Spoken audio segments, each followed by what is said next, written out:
दोस्तों नमस्कार, मैं हूं शालिनी शिवनेत और आज मेरा रंग युवा का एक पहला कार्यक्रम है जो हम लोगों ने प्लान किया है कि किताबों पे बात करेंगे।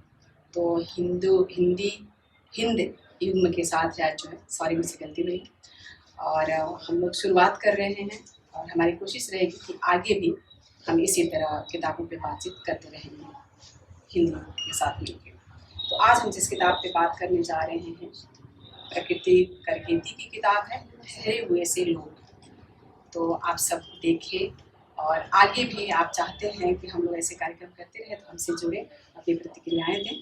तो आगे की बातचीत इस किताब के वैभव श्रीवास्तव करेंगे, तो आप देखें। मैं सीधे बातचीत शुरू करता हूँ फिर, क्योंकि अब सब बताइए भूमिका सबको।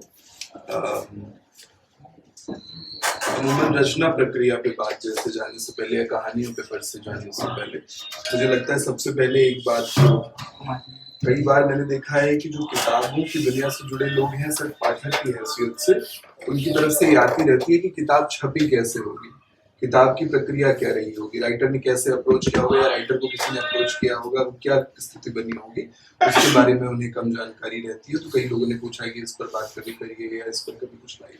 मुझे लगा इससे बढ़िया तरीका नहीं हो सकता है जब आज हम बात कर ही रहे हैं इस पर, तो उसी के साथ शुरुआत करें कि किताब की शक्ल में आने की क्या प्रक्रिया रही, क्योंकि आप काफी लंबे समय से लिख रहे हैं। 2015 में ऑलरेडी इसको जो टाइटलर कहानी है उसको सम्मान मिला था, हंस कथा सम्मान। तो क्या किताब की शक्ल में लाने की क्या प्रक्रिया रही, पहले से सोचा बाद में सोचा, और हिंदी के साथ कैसे जुड़ा हुआ, ये सब कुछ से मतलब मैं पहली कहानी की कहानी में पहले से लिखी थी, लेकिन ये एक ऐसी कहानी थी जिसके कुछ थोड़ा लाउड 6-7 ड्राफ्ट लिखे गए और फिर फाइनली ये हंस में छपी। थोड़ा सा तेज बोलिए आप। आवाज़ बहुत ज़्यादा धीमी थी। तो कहानी ये मैंने शायद 2014 में ख़त्म करी होगी और उसके बाद मैंने ये भेज दी और 2015 में इसको जो पुरस्कार मिला उससे मुझे काफ़ी मतलब प्रोत्साहन मिला कि हाँ कहानियाँ लिखना लिखी जा सकती है और एक्सप्लोर किया जा सकता है इसे। तो तब से आप कह सकते हैं कि तब से मैंने इसको थोड़ा ज़्यादा सीरियसली लिया कहानी लिखने को, और फिर लिखते गए, इकट्ठा करते गए कहानी। और बाकी हमने ये किया कि तो मुझे जो सजेशन ये मिले कि आप लिख रहे हो तो इसे आप भेजिए, मतलब फीडबैक के लिए भी भेजिए, और छप नहीं रही तो कोई बात नहीं, बट फीडबैक के लिए तो भेजना। तो मुझे फीडबैक वापस आता है, वापस उसमें काम होता है। तो पहली चीज़ तो ये है कि आप इसे पाठक तक पहुँचाइए। पाठक के ज़रूरी नहीं है कि वो कोई साहित्य से ही जुड़े हुए। पाठक मतलब जैसे मैं मम्मी को अपनी कहानी पढ़ाती थी तो उनसे जो प्रतिक्रिया मिली उससे काम हुआ। तो ये तो रचना प्रक्रिया जो आप बोल रहे हैं उस सवाल का ये जवाब। लेकिन जब प्रकाशक मतलब मुझे लगता है कि हिंदी में बहुत ही ट्रांसपेरेंट तरीके से अप्रोच कर सकते हैं। आपने कहानी इकट्ठा की और आपने वो पूरा ड्राफ्ट तैयार किया और उसको आपने आगे मेल के जरिए, मैं तो शैलेश जी से मिली ही नहीं थी, मैंने उन्हें बस वो जो उनका ईमेल आईडी है उसे बस भेज दी। अच्छा। और वो मुझे रिएक्ट मतलब मुझे रिस्पॉन्स भी आ गया उसमें, और थोड़ा समय लगा। मैंने ये बोला कि हम पढ़ के बताएंगे आपको, और पढ़ के बताएंगे में तो मुझे लगा कि ये शायद नहीं आएगा। हाँ, लेकिन ऐसा नहीं हुआ। फिर कुछ टाइम बाद जैसे उन्होंने बोला हम 3 महीने बाद आपको बताएंगे, और ऐसा ही हुआ। 3-4 महीने के अंदर ही अंदर मुझे रिस्पॉन्स भी आ गया। हाँ, मैंने आपकी कहानी कहानी संग्रह को हम छापना चाहिए। तो हिंदी तो मुझे बहुत ही अच्छा लगा ये चीज़ कि बहुत ट्रांसपेरेंट रखा।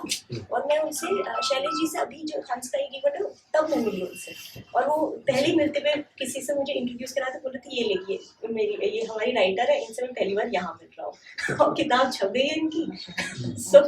तो बस ऐसे ही हुआ, कहानियाँ इकट्ठा की, पब्लिशर के पास गए, उन्होंने कहा कि हाँ अच्छी है, तो मैंने छाप दी।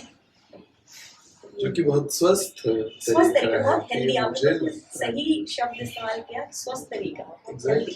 उसमें ऐसा लगता है कि उनका काम करने का तरीका बिल्कुल भी ट्रांसपेरेंट नहीं है।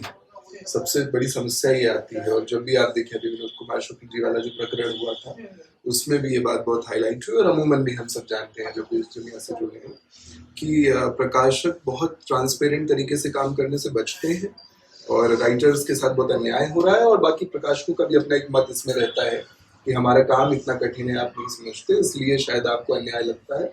लेकिन जब हम डिस्ट्रीब्यूशन और इस तरह की चीज़ों में जाते हैं, क्योंकि किताब पढ़ने वालों की संख्या उनके हिसाब से बहुत कम है, ऐसा वो कहते हैं प्रकाशक ज़्यादातर, इस पर भी अलग अलग मत है, इसलिए आप जानते ही हैं। तो उनका एक पक्ष है ज़रूर, लेकिन अगर हिंदी उस डिबेट के बीच में भी इस तरह से काम कर रहा है, तो आई थिंक वो बहुत अच्छी बात है इसलिए, और लगातार हम देख ही रहे हैं, इसलिए हिंदी से बढ़िया चीज़ें आ भी रही हैं। बिल्कुल। अच्छा, इसके अलावा समर्पण की जो किताब समर्पित की जाती है अमूमन, मुझे बहुत इंटरेस्टिंग चीज़ लगती है वो किसी भी किताब के बारे में। जैसे मैं पढ़ूँ, इसमें जो समर्पण है वो है मम्मी के लिए जो सबसे अच्छी सूत्रधार है, दीपू दीदी के लिए जिसकी नज़रों से हमने टाइटैनिक देखी, अम्मा के लिए जिन्होंने इंद्रू की कहानी सुनाई, और कंठ लगाती हर पहाड़ी औरत के लिए। तो इसके बारे में मुझे बताइए कि क्या है ये, और क्या इनके इन समर्पण के पीछे वजह क्या है?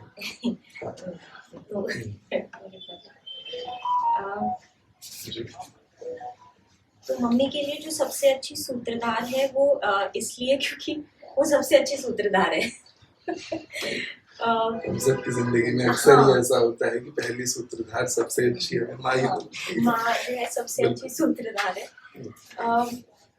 मतलब मुझे तो याद है कि जैसे मम्मी की जो छोटी छोटी कहानियां, मतलब कहानी नहीं, जो किस्से होते हैं ना, जो आप यूं ही बताते हैं, आपके अभी मतलब आपके दिनचर्या के जो छोटे किस्से होते हैं, जब आप सर्दी की धूप में बैठे हो और आप बताते हो आज ऐसा हुआ, फिर ऐसा हुआ, ऐसा हुआ, तो वो जो मम्मी जैसे बताती है वो इतना रोचक होता है। जैसे अभी अदीबा जी बता रहे हैं कि वो अल्मोड़ा में रही हैं, तो अगर आप अल्मोड़ा की एक अलग सी टोन भी होती है जो वहाँ की कुमाऊनी है, तो मम्मी जो है वो उस टोन में भी कभी कभी बताती थी। जैसे किस्सा गोई कर रहे हैं। हाँ, किस्सा गोई। तो वो और जैसे पहाड़ का आप इमेजिन कीजिए कि सर्दी की धूप है, और हमें ये याद है कि जैसे मम्मी ऐसे पाँव ऐसे फैलाती है अपने, और यहाँ पे पॉन्ड्स की जो मॉइस्चराइजर है वो रखा हुआ है, या फिर तेल रखा हुआ है, और हम लोग उसके आसपास बैठे हुए हैं, और शायद वो अपने बाल ऐसे, मतलब हम कटोरना बोलते हैं, बाल कटोर रही है। तो तब जो कहानियाँ वो छोटी छोटी हमें बताती थी, कहानियाँ, मतलब किस्से और कहानियाँ, मतलब हमें वैसे ही मुझे लगता है कि दीपू दीदी का भी वही है कि वो भी एक बहुत अच्छी किस्सा गो है, कि वो लिखती भी है। अच्छा, अरे वाह। आजकल नहीं लिख रही, अनपब्लिश्ड में ज़्यादातर राइटर अनपब्लिश्ड हैं। लेकिन वही है कि हमारे परिवार में दो जो हैं जो बहुत एकदम रस लेके जो बताते हैं ना कहानियाँ, जैसे आप अगर अभी मुझे ऑब्जर्व करोगे तो मैं बहुत ही गंदी किस्सा वो, मतलब मैं बात नहीं कर पाती हूँ ठीक से। आपको लग रहा है? हाँ, मुझे ऐसा I'm sure कोई भी एग्री नहीं करेगा। धड़कन ऐसी थोड़ी सी बढ़ी हुई है, मेरे कान में थोड़ा सा गर्म, वो मेरे साथ भी हो रहा है। तो पर ये और मम्मी, दीपू दीदी और जो मम्मी है वो ऐसे इतने रस लेके बताते हैं, और इनमें फ्लो होता है, तो इसलिए मुझे लगता है कि बहुत अच्छे सूत्रधार हैं, वो कहानी कहना बहुत अच्छे से आता है, इसलिए उनको समझ। दीपू दीदी के लिए जिसकी नजरों से हमने टाइटैनिक देखी, तो इसकी कहानी ये है कि टाइटैनिक हमने कब देखी थी, जब हमने नहीं देखी, दीदी ने देखी थी टाइटैनिक। तो हम लखनऊ में थे, लखनऊ में 8 साल वहाँ पढ़ाई की है, तो मैं, मेरा भाई और दीदी हम लोग साथ में ही रहते थे।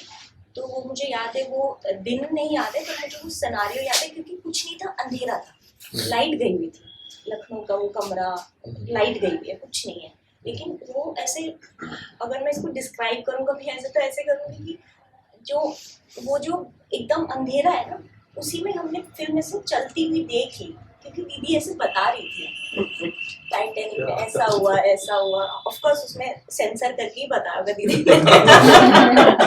बहुत सारी चीजें हमने ऐसे ही देखी टाइटैनिक। बहुत खूबसूरत फिल्म थी। तो ये दीपू दीदी जिनकी नज़रों से हमने टाइटैनिक देखी, और अम्मा जिन्होंने इंद्रू की कहानी सुनाई। अब अम्मा इसमें ना, अम्मा एक ऐसा टर्म है जो किसी मतलब मेरी नानी के लिए नहीं है, दादी के लिए नहीं, ये कलेक्टिव टर्म है जो मैं शायद सारी अम्मा और हमारी जो दादी हैं उन लोगों को उनके लिए एक है, क्योंकि उनके पास एक ऐसी कहानी होती है, सभी दादियों नानी के पास एक ऐसी कहानी होती है जो वो बताती है और वो आप तक पहुंचती है। और वैसे ही एक कहानी इंद्रू थी। अब इंद्रू की भी एक इंटरेस्टिंग चीज़ है जो मैं मम्मी से आज डिस्कस कर रही थी कि मेरे दिमाग में इंद्रू चोर था अभी तक। और आज मैं मम्मी से बात करी थी तो मम्मी ने मुझे बताया कि इंद्रू चोर नहीं था, इंद्रू बहुत ही मतलब उसकी कहानी थोड़ी सैड है, लोक कथा है वो, तो वो थोड़ी सी दुख दर्द वाली कहानी है। मेरे दिमाग में वो चोर है, लेकिन वो मम्मी ने जो मुझे मतलब जो लोक कथा में वो कुछ और है। तो वो एक वो हो गया कि फॉल्स मेमोरी जुड़ गई मेरी, तो इस वजह से लोक कथा है कोई वहाँ की, इसका पात्र है? वहाँ इसका पात्र अच्छा, ये अल्मोड़ा कुमाऊं रीजन। हाँ, तो वहाँ गए वो उसकी खैर एक अलग है, उस पर तो हम पूरी बात कर सकते हैं, कभी इंद्रू पे ही बात हो सकती है। लेकिन तो ये मेनली अम्मा के लिए जो अम्मा है, जैसे मैंने अपनी नानी तो नहीं देखा क्योंकि उसकी बहुत पहले डेथ हो गई थी, और दादी मुझे मतलब याद है, मैं बहुत छोटी थी। लेकिन हमने जो हम इसमें जो अम्मा है वो है विलेज, जो मतलब बड़ी अम्मा, मम्मी की जो ताई हैं और मम्मी की जो चाची हैं और मम्मी की बुआ, तो ये वो अम्मा हैं जिन्होंने हमें इंद्रू की कहानी थोड़ी थोड़ी सुनाई है, कभी ना कभी किसी न किसी समय पे। इन शब्दों से थोड़ा वाकिफ तो इसलिए भी हम लोग साहित्य पढ़ते हुए ही इन शब्दों से वाकिफ हो गए हैं। तो मनोहर श्याम जोशी ऑब्वियसली वो राइटर रहे हैं जिनकी वजह से ये शब्द थोड़ा अपने अपने से लगने लगे हैं, वरना हम मैदान में रहने वाले लोग नहीं जानते ऑब्वियसली कुमाऊं इस तरह से, लेकिन हाँ लग रहा है मैं रिलेट कर पा रहा हूँ इसलिए शायद। और कंठ लगाती हर पहाड़ी और लगती है, क्योंकि कंठ जो होती, कंठ मतलब कहानी। अच्छा।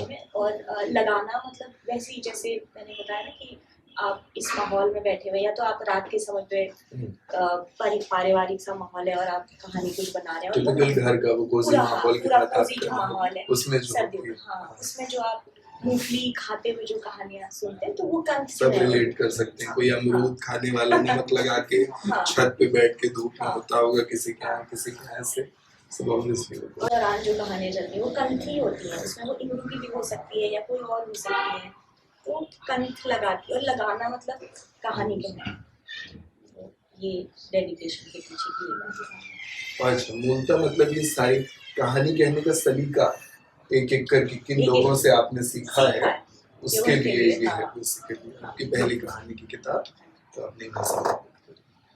अभी आपने कुछ पोस्ट डाली थी जो कवर पेज है शायद, इसके बारे में बताइए। ये कवर पेज बहुत पहले भी पूछ रहे थे मुझसे कुछ लोग कि कवर पेज के पीछे क्या कहानी?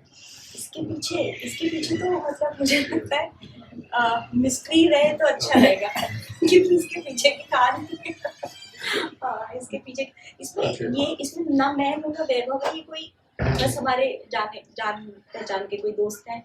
अच्छा। और ये शायद मेहरौली में खींची गई है, मेहरौली जहाँ वैभव रहते थे उस टाइम में खींची गई तस्वीर, और ये वैभव में खींची गई। अच्छा, it's a mystery। इसका अलग मजा है। अच्छा, बढ़िया। इसके बाद और प्रश्न जो थे कहानियों से जुड़े बाकी बातें आ जाती हैं। एक तो कुछ चीजें जो कई सारी कहानियों में एक तत्व मिला है वैसा कुछ प्रश्न है, और कुछ फिर कहानी स्पेसिफिक होगी ऑब्वियसली। तो एक चीज जो मुझे कहानियों में आपके मानवीकरण की जो बात है, आपने बिल्डिंग्स से बात करवाई है, आपने कॉफी मशीन को बहुत इंटरेस्टिंग तरीके से प्रेजेंट किया है, वो कैसे जुड़ जाती है किसी की जिंदगी, अमृता की जिंदगी में उस कहानी में। तो चीजें मुझे लगता है मेरा अपना जो अध्ययन रहा है जो उसमें ये देखा है कई साहित्यकार इस टूल को इस्तेमाल करते हैं कि वो जो निर्जीव चीजें हैं उनको बातचीत में इस्तेमाल करते हैं कि वो भी कुछ कह रही हैं, कभी कहानी का पार्ट बन रही है, कहीं वो अवलोकन कर रही हैं मुख्य पात्र का, या कहीं खुद ही मुख्य पात्र है। तो इसके पीछे वजह यही रहती होगी जो एक अमूमन एक पाठकीय समझ है कि आप उसके जरिए कोई ऐसा सत्य उद्घाटित करने की कोशिश कर रहे हैं शायद, जो आम तरीके से जब आप कहानी कह रहे होते तो बात नहीं निकल के आ पाती। या इसी तरह की और भी वजहें होती होंगी, ऑब्वियसली साहित्यकारों की आप बेहतर समझते हैं।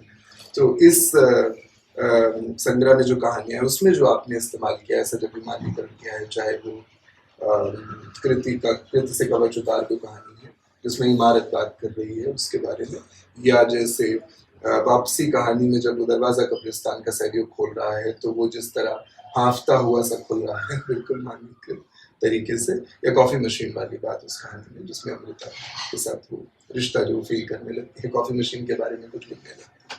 तो आपका क्या इसमें रहता है, क्या वजहें रहती हैं, कई सारी वजहें अलग अलग ऐसे, या ऐसा स्पेसिफिक कहानी के उदाहरण के साथ आप समझा सकें? मुझे लगता है कि अगर मैं चीज़ों के को के पर्सपेक्टिव से कुछ चीज़ देख बताती हूँ तो मुझे शायद ज़्यादा क्लियरली दिखता है। अगर क्योंकि चीज़ों में ना शायद इतना जजमेंट नहीं होता, तो हाँ इतना जजमेंट नहीं होता चीज़ों में, इतना क्या होता ही नहीं है ना, क्योंकि वो निर्जीव चीज़ है। हम देते हैं मतलब कहानियों में ये मिला जरूर मुझे बिल्कुल कि आप उनका पर्सपेक्टिव बताने की कोशिश कर रहे हैं, जिसमें कुछ कोशिश इसीलिए आप शायद ये इस्तेमाल भी कर रहे हैं शब्द कि उतना नहीं होता, क्योंकि उनका भी होता होगा, क्योंकि हम इंसान ही उनके ऊपर आरोपित कर रहे हैं ऑब्वियसली, लेकिन हाँ उतने जजमेंटल नहीं होते होंगे जितने उतने जजमेंटल नहीं होते। अगर उनमें जान आएगी तो शायद कम जजमेंटल होंगे। मतलब मैं वो कोशिश करती हूँ कि वो जजमेंट थोड़ा नहीं, वो उसको अगर वो जीरो पे आ जाए ना जजमेंट और तब कुछ कहा जाए तो शायद तब सार्थक होगी कहानी, मुझे ऐसा लगता है। एकदम जीरो पे आप टुवर्ड्स जीरो, मतलब आप पहुंचने की कोशिश करनी चाहिए कि आप जजमेंट के बिना आप कहानी लिखें, जितनी ऑब्जेक्टिविटी हो सके जितना। हाँ, तो शायद ये एक कारण रहता है कि मैं ऐसे मतलब प्रयास रहता है। ये नहीं कि मैंने अचीव कर लिया, वो तो बहुत बड़ी बात है। अगर कोई इस तरह से कोई बिना जजमेंट के कोई लिखे तो वो शायद कहानी में लिखा है, वो आध्यात्मिक में ही चला जाएगा। तो कहानी लिखने की क्या जरूरत है, मैं जज ही करता। अच्छा शालिनी दी, आपने कहानी पढ़ी है जो कौन सी कहानियां पढ़ी आपने? पहली पढ़ी है ठहरे हुए से लोग और वापसी।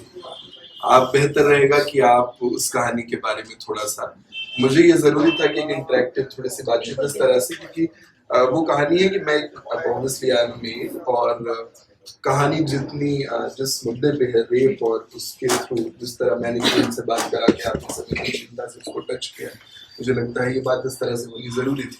आपको कहानी में क्या बात टच की जो आपने कहा कि जो बहुत अच्छी लगी थी आपको कहानी में? हाँ, सबसे पहले तो वो ये पहली कहानी जो आप उसमें जो डमी की आप बात करती हैं और एक स्त्री की तरह बात करती हैं, वो मुझे बहुत अच्छा लगा। और जब उसमें एक सीन आता है कि वो डमी को जब उठा के लेके जाता है तो उसके प्राइवेट पार्ट का वहाँ पे आपने जिक्र किया, वो मुझे बहुत ही अच्छा लगा। और लगा कि ऐसी भी कहानी लिखी जा सकती है। मतलब मैं शायद इस तरह की कहानी पहली बार पढ़ रही थी, मुझे बड़ा अच्छा लगा। अब मैं ये जानना आपसे चाहूँगी कि उसका आइडिया आया कैसे? वो असल में जब मैं कॉलेज कर रही थी तब साउथ एक्स में रहती थी, वहाँ पीजी में।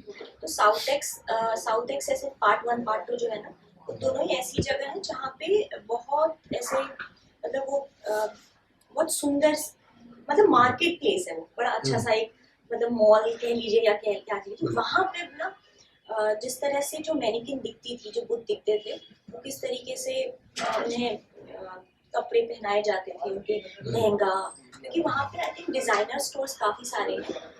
तो वो साड़ी कलेक्शन, लहंगा कलेक्शन, वो सारा साउथ एक्स में डिस्प्ले होता था।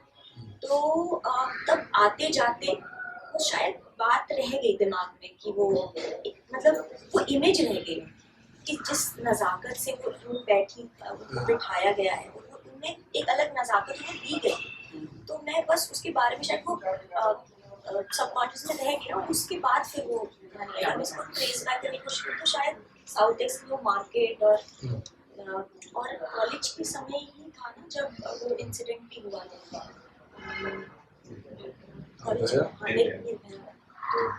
तो शायद वो सबकॉन्शियसली कहानी मैंने 2014 में लिखी, लेकिन तो शायद सबके सेडिमेंट, ही हाँ वो इंसिडेंट, और मेरे ख्याल से होता तो रोज ही रहता है और हम सारे दिन हम हर दिन ही पढ़ते हैं उसके बारे में। लेकिन 2012 वाली जो चीज थी वो, क्योंकि उसकी चर्चा भी इस तरह से हुई और कुछ इस तरह की तासीर से हुआ था अचानक कि उस पर चर्चा इस तरह हुई कि सभी जोड़ पाए अपने आप को उससे, तो सबके ही अचेतन में वो बात थी।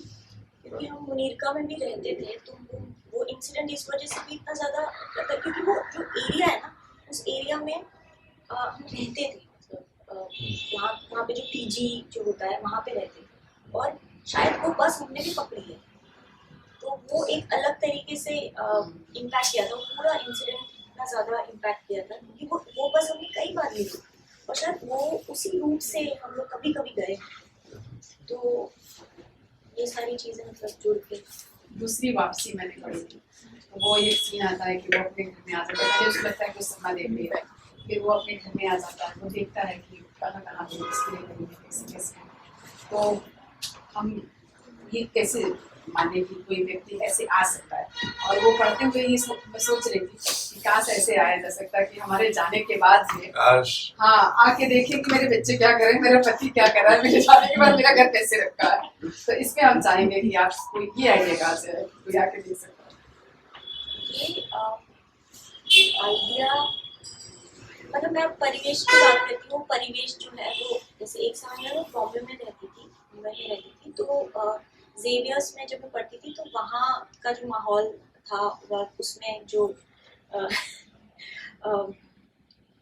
मतलब मुझे वो कैथलिक और वो सारा जो उनके नाम है ना, सैवियो और मारियो, तो वो सारे कुछ कुछ कैरेक्टर्स मुझे वहाँ मिले थे, तो कहानी उन कैरेक्टर से आती है शायद।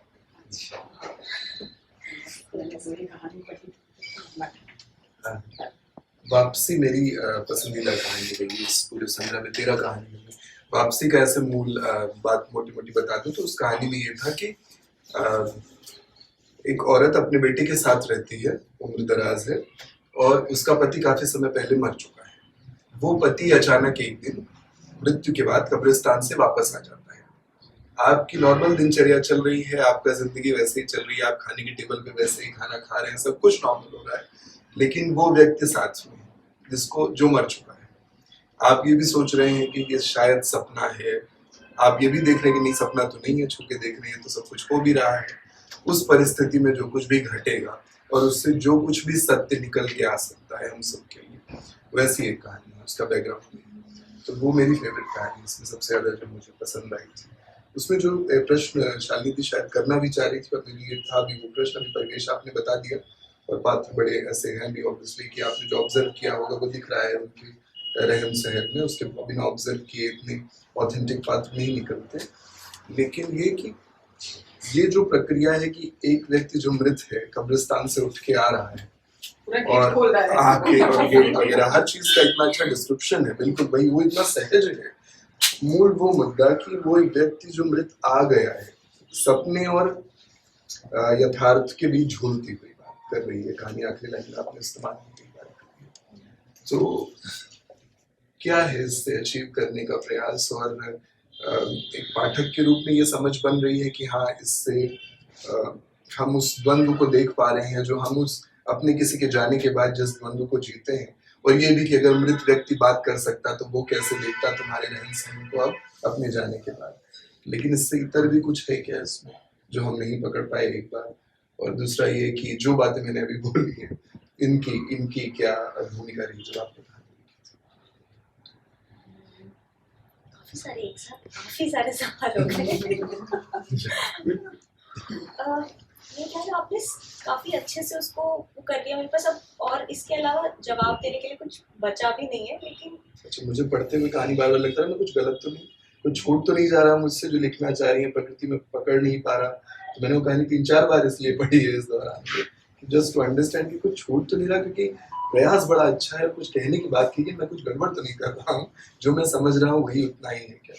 मैं एक्चुअली मतलब मैं एक कभी कभी कहानी लिखते ना एक इंटेंशन के साथ कहानी लिखती हूँ, और वो इस कहानी में ये इंटेंशन था कि जो पढ़ते हुए ना इंसान थोड़ा सा कंफ्यूज ही रहे, शायद उसे ये लगे कि वो जिंदा है, मतलब उसे भी ये लगे कि वो जिंदा है, ना कि सिर्फ उसकी वाइफ को ये लगे।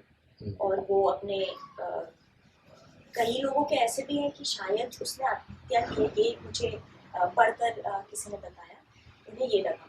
तो मैंने उन्हें जवाब दिया कि ये भी हो सकता है, और शायद जो पाठक है ना वही मुझे अगर मुझे बताए कि आपको क्या लगा, क्योंकि मैं वो डाउट छोड़ के रखना चाहती हूँ। वो ओपन एंडिंग जो रहती है वो भी मुझे मतलब आकर्षित करती है कि वो ओपन एंडिंग रहेगी तो शायद इसकी जो संभावना है वो और बढ़ जाएगी। अब पता नहीं वो हुआ नहीं हुआ, लेकिन मैं उस कंफ्यूजन को अचीव करना चाहती हूँ। वो कंफ्यूज ही रहे, जो पढ़ रहा है उस कंफ्यूजन में रहे, वो है या नहीं है, सपना है हकीकत है सपना है, वो हो सकता है वो, हाँ वैसा ही महसूस। अगर वैसा महसूस हो रहा है तो फिर कहाँ तो वो इंटेंशन है, बाकी जो इंटरप्रिटेशन है वो सब पाठक का है, बल्कि हर कहानी।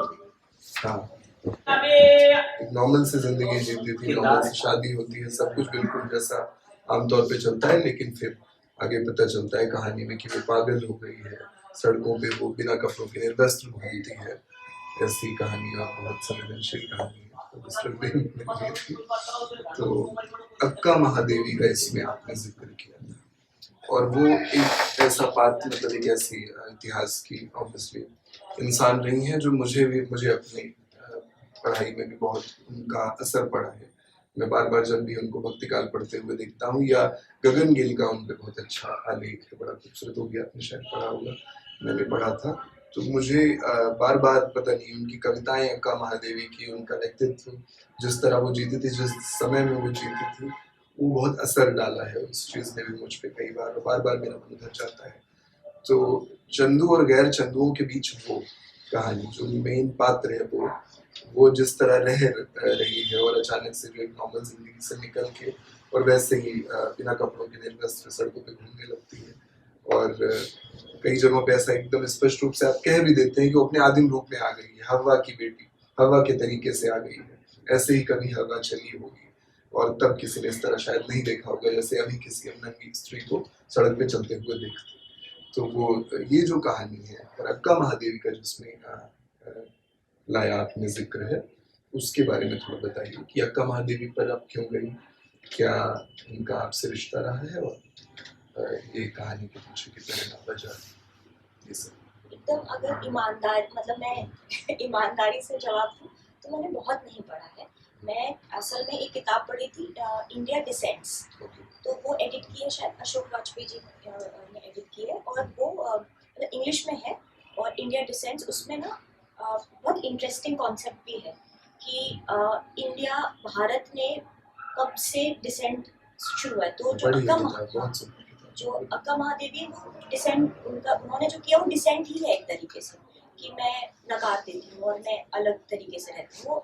वो एक अलग किस्म की मीरा भी कह सकते हो आप उन्हें, बट हाँ, एक अलग फॉर्म। मीरा रेफरेंस पॉइंट बन जाती है अक्सर ऐसे चरित्रों को देखने का, ऐसी स्त्रियों को देखने का जो अपने समय से इतर सोच गई या कुछ बड़ा कर गई इस तरह से, लेकिन वो एक सीमा भी बनाता है। अक्का महादेवी, मुझे बार बार यही लगता भी है कि उस तरह से सेलिब्रेट नहीं कर पाए हम शायद अक्का महादेवी को, जिस तरह से मीराबाई को किया, और जिस तरह से अक्का की जानी चाहिए थी, क्योंकि वो बहुत बड़ी लड़ाई थी, बड़ी असंभव सी लड़ाई। और मुझे ये भी लगता है कि वो, क्योंकि मीराबाई में वो एक सैनिटाइज्ड वर्जन आपको मिलता है ना, तो अब अक्का महादेवी में सैनिटाइज कैसे करोगे? उन्होंने तो बिल्कुल अपने आप को, जैसे ये लड़की निर्वस्त्र निकल गई, तो वैसे ही अक्का महादेवी ने भी बोला मैं बस हूँ, और मैं शिव की पूजा करूंगी, और मुझे उससे कोई नहीं रोक सकता। तो वो सैनिटाइज वर्जन बिल्कुल भी नहीं है इस तरीके की, बनाया जा भी नहीं सकता और है, बनाया आपने भी सही नहीं जा बात सकता, कही, और बनाया भी नहीं जा सकता, इसीलिए तो इसलिए शायद एक्सेप्टेंस कम है और ज्यादा बात नहीं होती है। बट आपने बहुत पढ़ा होगा, बट मैंने इंडिया डिसेंट्स में पढ़ा, और मुझे बहुत ज़्यादा प्रभावित की ये बात कि अच्छा, मुझे नहीं पता था इनके बारे में। और वो रीज़न भी यही है कि हमने मीराबाई का डिसेंट हमें पता है, लेकिन अक्का महादेवी का डिसेंट नहीं पता है। वो इसी वजह से है शायद, क्योंकि वो सैनिटाइज नहीं है, वो साफ सुथरा नहीं दिखता है आपको। प्रेरणा रही मतलब इस कहानी को लिखने की आपकी, इसको समझना चाह रहा हूँ।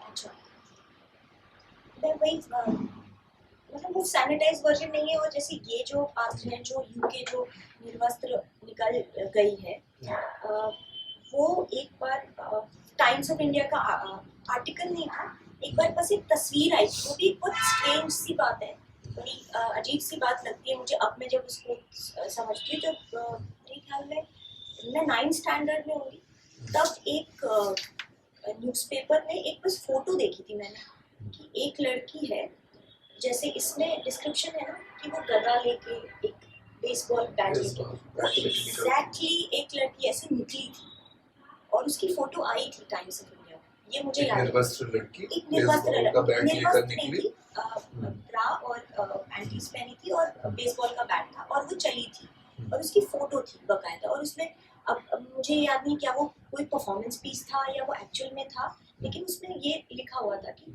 तो वो मुझे याद था और मुझे लगा कि ये किरदार ऐसा क्यों किया होगा उसने, उसके पीछे का कारण क्या होगा।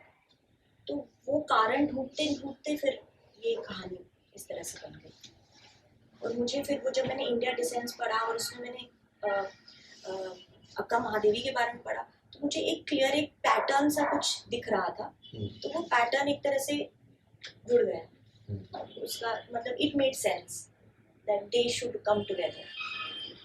ये सुनने के बाद मुझे और प्रभाव पड़ रहा है उस कहानी का, इसलिए क्योंकि वो प्रयास इतना सहजता से आया है कहानी में आपका एक्सप्लोर करने का।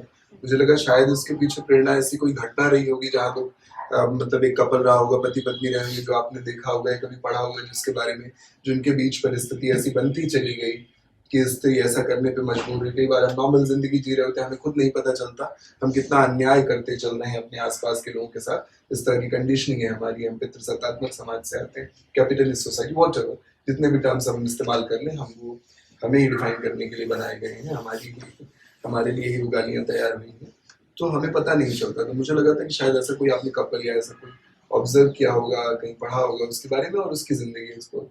लेकिन ये कि ऐसा एक घटना याद रही आपको किसी अखबार से या कहीं से पढ़ी हुई और उसको एक्सप्लोर करने के लिए वो इतनी सहजता से गया है, तो कहानी इतनी नेचुरल और इतनी असली लगती है कि सब कुछ हुआ होगा ऐसा कहीं ना कहीं। बल्कि इसमें जो यूके जो है ना, यूके अननोन, जब मैं इस पे थोड़ा बहुत रिसर्च कर रही थी तब पता चला कि असल में नाम ऐसे ही दिए जाते हैं वहाँ पर। पागल खाने जिन्हें हम लोग कहते हैं, खाने उनमें जो लोग जाते हैं उनके नाम ऐसे दिए जाते हैं।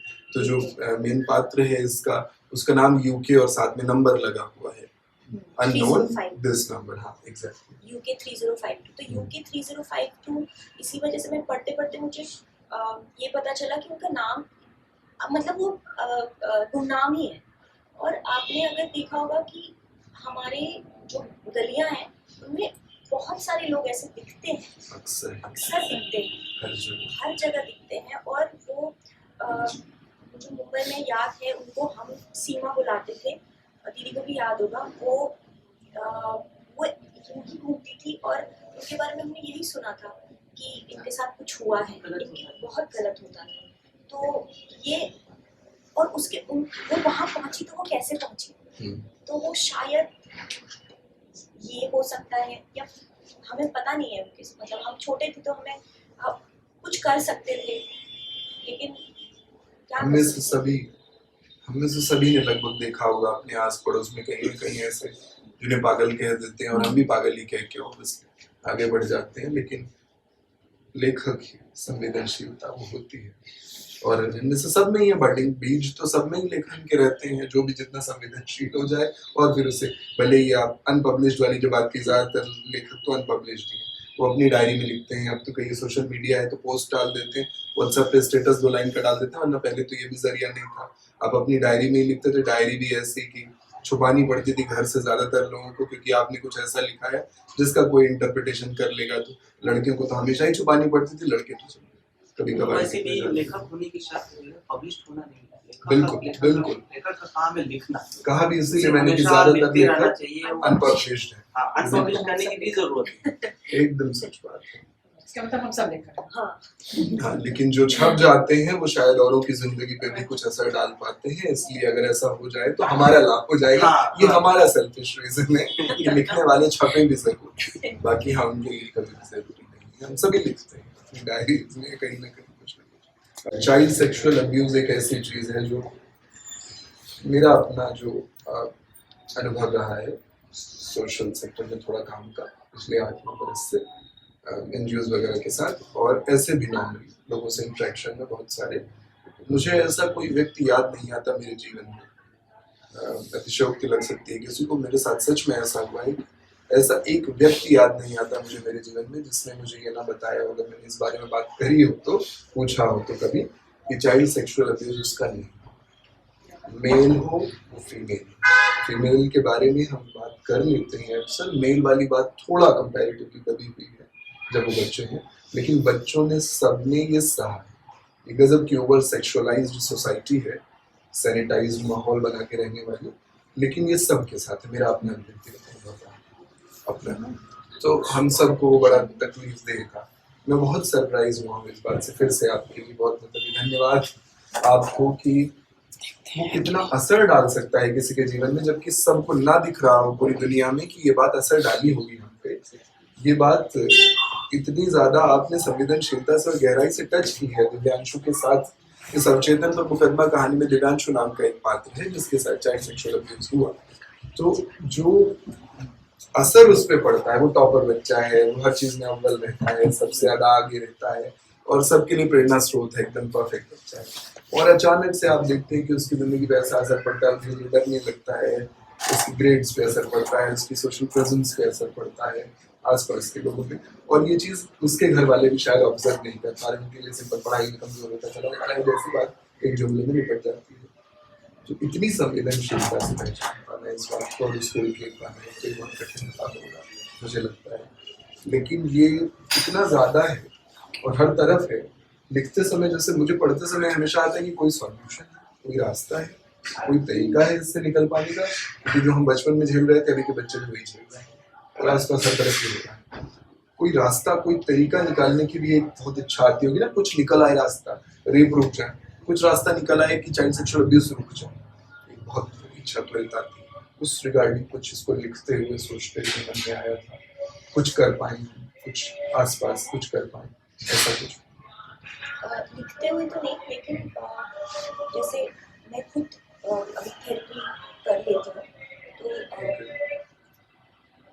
तो जो थेरेपिस्ट मुझे ये कहती है कि अपने आप को एम्पावर करो और साइकोलॉजिकली अपने आप को एम्पावर करो, इतना कि आप उस चीज़ से, वो एक जो चीज़ हमेशा हमें रोकती है वो शायद शर्म है, जो शर्म आप अगर हटा देंगे, क्योंकि ये जो अवचेतन है ना, ये अवचेतन उसके लिए भी जिसने किया ना, उसको भी मुकदमे में है, क्योंकि उसको भी वो उस चीज़ का एहसास कहीं तो है कि हाँ मैंने कुछ गलत किया है, तो उसको भी एक एहसास है, और जिसके साथ हुआ है उसको एहसास नहीं, वो नम हो चुका है शायद, उस दौरान वो नम हो गया, उसने अपनी चीज़ों को महसूस करना शायद कम कर दिया, और वो नमनेस इस वजह से आई होगी क्योंकि वो उसके अंदर शर्म थी, लेकिन वो शर्म तो उसकी तो गलती भी नहीं थी उसमें,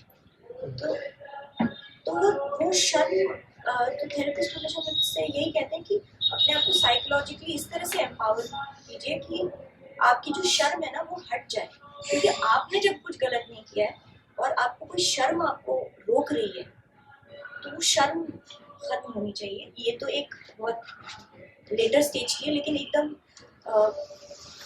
जो पेरेंट्स, क्योंकि बच्चा नहीं समझ पाएगा, लेकिन जो पेरेंट है उसकी जिम्मेदारी है कि आप ऑब्जर्व ज़्यादा कीजिए, आप ऑब्जर्व कीजिए, आप अपने ईगो में रह के उसे छोड़ मत दीजिए, क्योंकि अक्सर ऐसा होता है कि जो पेरेंट होता है वो भी अपने साइकिल, उसके भी ट्रॉमा है, उसकी भी बहुत सारी चीज़ें हैं, तो उसमें क्या होता है कि वो भी इंसान ही है, तो वो ऑब्जर्व करना शायद भूल जाता है अपने बच्चे को कि वो कुछ छोटी छोटी जो बदलाव आए वो क्यों आए, शायद वो थोड़ा सा झुक के बात कर ले, उसकी हाइट में रह के उससे बात कर ले कि सब ठीक है क्या, अगर पूछ लोगे सब ठीक है क्या, तो शायद हो जाएगा, कुछ ठीक हो जाएगा और वो बोल पाएगा, वो अगर उसके साथ कोई इंसिडेंट हुआ भी है ना, तो उस शर्म को, उस गिल्ट को, और वो गिल्ट है, पता नहीं क्यों वो गिल्ट है, गिल्ट तो होनी भी नहीं चाहिए, तो वो जो गिल्ट है, ग्लानि है, वो नहीं कैरी करेगा अपने साथ, क्योंकि वो जो पेरेंट है वो एम्पैथाइज करेगा कि गिल्ट तो बाद में शायद आती है, डर सबसे फर्स्ट डर रहता है कि मैंने कुछ गलत किया, हाँ क्या कहेंगे, पढ़ने नहीं देंगे, बाहर जाने नहीं देंगे, वो सुनने जुलने नहीं जाने देंगे, बस डर होता है। tangible उसके चीजों में फिर तो थोड़ा बड़े हो गए, लोग लगता है कि हमने कोई गलती की है, जो करके नहीं ये एक चीज है कि शर्म और गिल्ट वाली जो बात है उसमें मेरे ख्याल से ये रहता जरूर है शुरू से ही दीदी, मेरी समझ से, क्योंकि आपको लगता है कुछ ऐसा हुआ है जो गड़बड़ है जो और होना नहीं चाहिए। मुझे छुपाना भी है, मैं बता नहीं पा रहा किसी से वाली स्थिति रहती है, लेकिन आप जानते भी हैं कि इसमें कुछ है जो अनयूजुअल है और आप उससे निकलना भी चाहते हैं, लेकिन आप पे वो असर भी डाल रहा होता है अंदर अंदर। जो बात आपने बहुत बारीकी से पकड़ी है उसमें, जब दिव्यांशु की, कहीं भी दिव्यांशु कुछ ऐसा कह नहीं रहा है जिससे ये पता चले कि ऐसा कुछ हुआ है, और जिस पर ये मुकदमा चल रहा है अब चेतन पर मुकदमा, वो उसका सिर्फ ऑनलुकर है, वो उसने सिर्फ देखा है ये होते हुए, उसने किया भी नहीं है ये, और उसके अभी उम्र हो गई, शादी हो गई, और लेकिन उसके ये मुकदमा चल रहा है मन में, उसे नींद में बार बार ये बात याद आती है कि मैंने देखा था किसी के साथ ये होते हुए।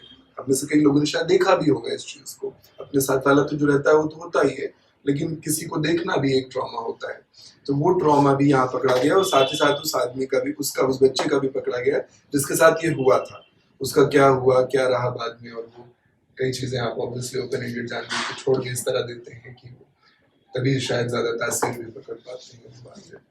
हाँ, ये बात थी कि आपने पूछा था कि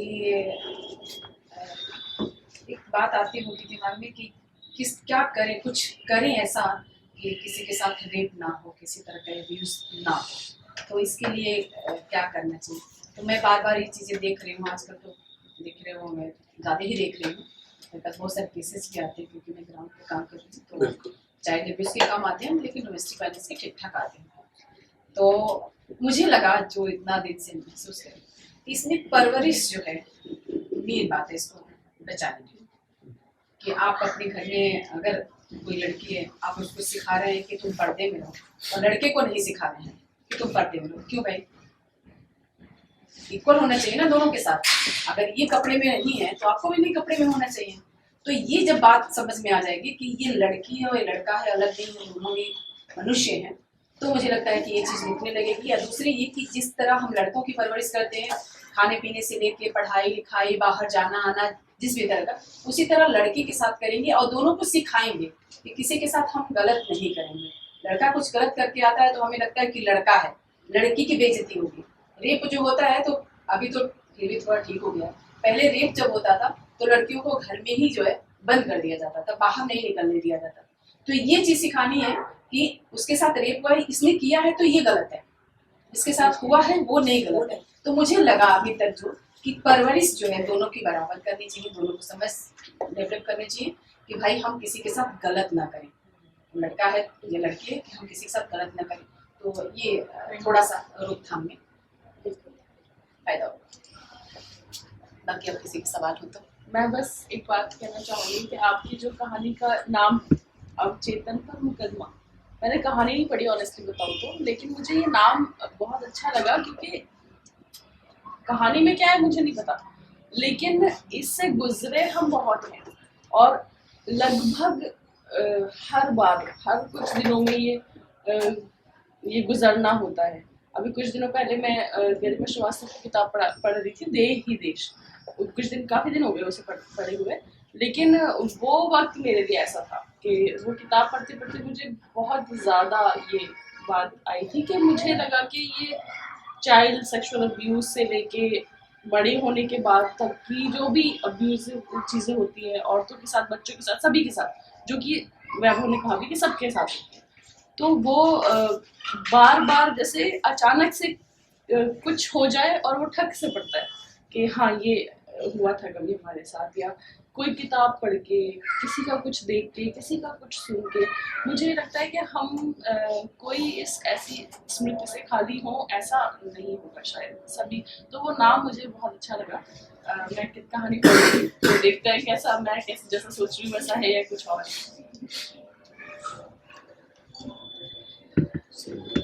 अच्छा, जो नवान कहानी वो कहानी मेरे आसपास कई लोग, जैसे मैंने शुरुआत इस किताब को पढ़ने की नवान कहानी से पढ़ी थी, तब से आखिर से शुरू किया था, ऐसे ही मन में आया था, नाम भी ऐसा कुछ याद आया, बचपन से तो पढ़ा था। तो ज्यादातर लोगों को आसपास पढ़ाई उसी समय, कहानी जब मैंने पढ़ी उसी दिन पे, और सबके इंटरप्रिटेशन में जानना चाह रहा था कि क्योंकि कहानी इसमें भी बहुत कुछ है जो इंटरप्रिटेशन पे है।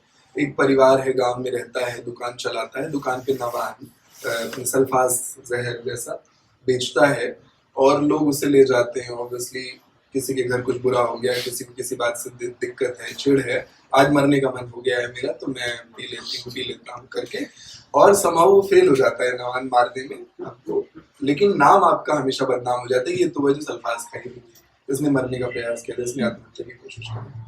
और एक परिवार के साथ ये उस पूरे परिवार में उसके हरिओम जो कैरेक्टर है उसके बहुत दिलचस्प कैरेक्टर है, बढ़ेंगे आप लोग तो उसके बच्चे एक एक करके, वाइफ सब नवान पी रहे हैं कभी ना कभी और सबके साथ हो रहा है। लेकिन आखिर में ये जो बिल्कुल लग रहा है कि एक परिवार जो सह रहा है दंश कंडीशनिंग का, सोसाइटी की प्रॉब्लम्स का, वो परिवार खुद भी किसी के लिए ऑपरेसर बनता है। एक तरीके से देखें तो एक बड़े घर की बेटी नाम से एक का है कि बड़े घर की एक लड़की आती है, वो भी ये नवान इस दुकान से खरीदती है, वो भी पीती है, और जब वो पी लेती है और वो बदनाम हो जाती है कि वो चली गई, मर गई, क्या हुआ उसका, तो यही परिवार हरिओम सारे लोग अब इस बात से थोड़ा बेहतर महसूस कर रहे हैं कि बड़े घर की एक बेटी या लड़की ने ऐसा किया है और अब वो बदनाम हो गई, हमारी बदनामी कंपैरेटिवली कम हो गई। हम ऑपरेसर भी, हम बड़े सह रहे हैं, हमारे ऊपर सारे, ये जो एक समस्या है। हमने अगर दुनिया में सिर्फ न्याय और अन्याय होता तो सभी न्याय चुन लेते, सब वाइट ब्लैक, सब ब्यूटीफुल, सबको सुंदरता चाहिए होती, लेकिन हम लोग जो बड़े खूबसूरत लोग हैं वही अपनी किसी न किसी स्तर पे हम ही कुछ बुरा भी कर रहे हैं किसी न किसी के साथ, कभी सोच के और कभी इंटेंशनली भी, लेकिन उसको भी हम जामा पहना देते हैं सुंदर सुंदर सा, मैं तो तुम्हें बचा रहा था, मैं तो तुम्हारे लिए बहुत केयरिंग हूँ इसलिए मैं तुम्हारे लिए कर रहा हूँ, हम सभी कर रहे हैं। तो ये सारा जो इस कहानी मैंने ये पकड़ा, मेरा इंटरप्रिटेशन है सही है क्योंकि कहानी आपने बहुत ओपन छोड़ी मुझे पकड़ना पड़ता है बेटा कि मैं सही पकड़ना। एक चीज तो ये, और उसका जो विवरण है पूरे परिवार का, जो गजब का क्या किस्सा हुई ये कहानी, इस कहानी को मैं कह रहा था जो मुझे विनोद कुमार शुक्ल के कहने की याद दिला रही थी। उनका उपन्यास से खिलेगा तो देखेंगे जो आपने पढ़ा होगा, और वो गजब का उपन्यास है, बिल्कुल वो शैली, बिल्कुल वही कहने का तरीका आ जाता होगा ये अपने आप, क्योंकि मैं जब भी इस तरह का भी रेफरेंस की बात करता हूँ कि किसी राइटर ने ऐसा लिखा था और अभी कोई और राइटर, तो एक होता है कई लोग समझते हैं कि नकल की गई होगी या उस तरीके को उतारा। मानव कौल को अब इस समय गाली देने का एक चलन चल पड़ा है कि मानव तो निर्मल की नकल करते हैं, विनोद कुमार शुक्ल की नकल करते हैं। मुझे अपना एक पाठक के तौर पर एक ओपिनियन ये बन पाया है अभी के अध्ययन में कि नकल बहुत गलत शब्द है। आप कितना भी कोशिश कर लें, हम सब लोग सिर्फ नकल ही कर रहे हैं जीवन में। एक तरीके से देखें तो मैं जो कपड़े पहन रहा हूँ, जिस तरह जी रहा हूँ, जिस तरह बातचीत कर रहे हैं, जिस तरह यहाँ सारे लोग बैठे हुए हैं, हर चीज नकल है, बिकॉज एक तरीका डेवलप हुआ है, हम उस तरीके को ही फॉलो कर रहे हैं। इसमें कौन है जो बहुत नया कर रहा है, नयापन क्या है? तो नएपन में भी यही है कि उसी चीज में हम शायद कुछ अपना एक जोड़ देते हैं, ऐसा कुछ। तो मानव को इस बारे में बहुत गालियां मिलती हैं कि वो पूरी तरह नकल करते हैं, और मैं पढ़ते हुए जब ये देख रहा था कि विनोद कुमार शुक्ल की छाप दिख रही है, तो मुझे ये था कि हाँ, आपने शायद नहीं पढ़ा होगा उन्हें, या पढ़ा भी होगा, लेकिन ये अपने आप ही आता है। कई बार एक तो सामने बैठ जाता है क्योंकि सारे क्रिएटिव लोग कुछ ना कुछ चीजें समानता आती है। पूरी दुनिया के साहित्यकार इस तरह कई चीजें लिखते हैं एक ही मुद्दों पे कई बार, कि आप देखेंगे कि फर्नांडो पेसोआ वहां लिख रहे थे कुछ ऐसा जो आपको प्रेमचंद के साहित्य में अचानक से दिखा कि सेम लाइन है बिल्कुल। मैक्सिम गोर्की हुए उधर प्रेमचंद हुए, एक जैसे दोनों एक जैसे लगते हैं, और दोनों का परिवेश एक जैसे कि वहाँ वो विदेश है, दूसरी जगह है, लेकिन वो भी तो वैसा ही परिवेश है जैसा प्रेमचंद का। तो ऐसा दिखता है, लोग कह देते हैं कि नकल है, लेकिन ऐसा नहीं, प्रेरणा ली जा सकती है। बहुत डिसाइसिवली कहते हैं, सर्ट करके हम बता रहे हैं ये नकल है, ये आप लोग नहीं जानते, ये एकदम फर्जी राइटर है, इसमें बस खाली ये पूरा मानव कौल का लेखन, वो कितना तपस्या से निकला, कितना रात भर जाग के लेखक लिखता है, लेकिन पुलिस कहानी के माध्यम से बात समझने की कोशिश।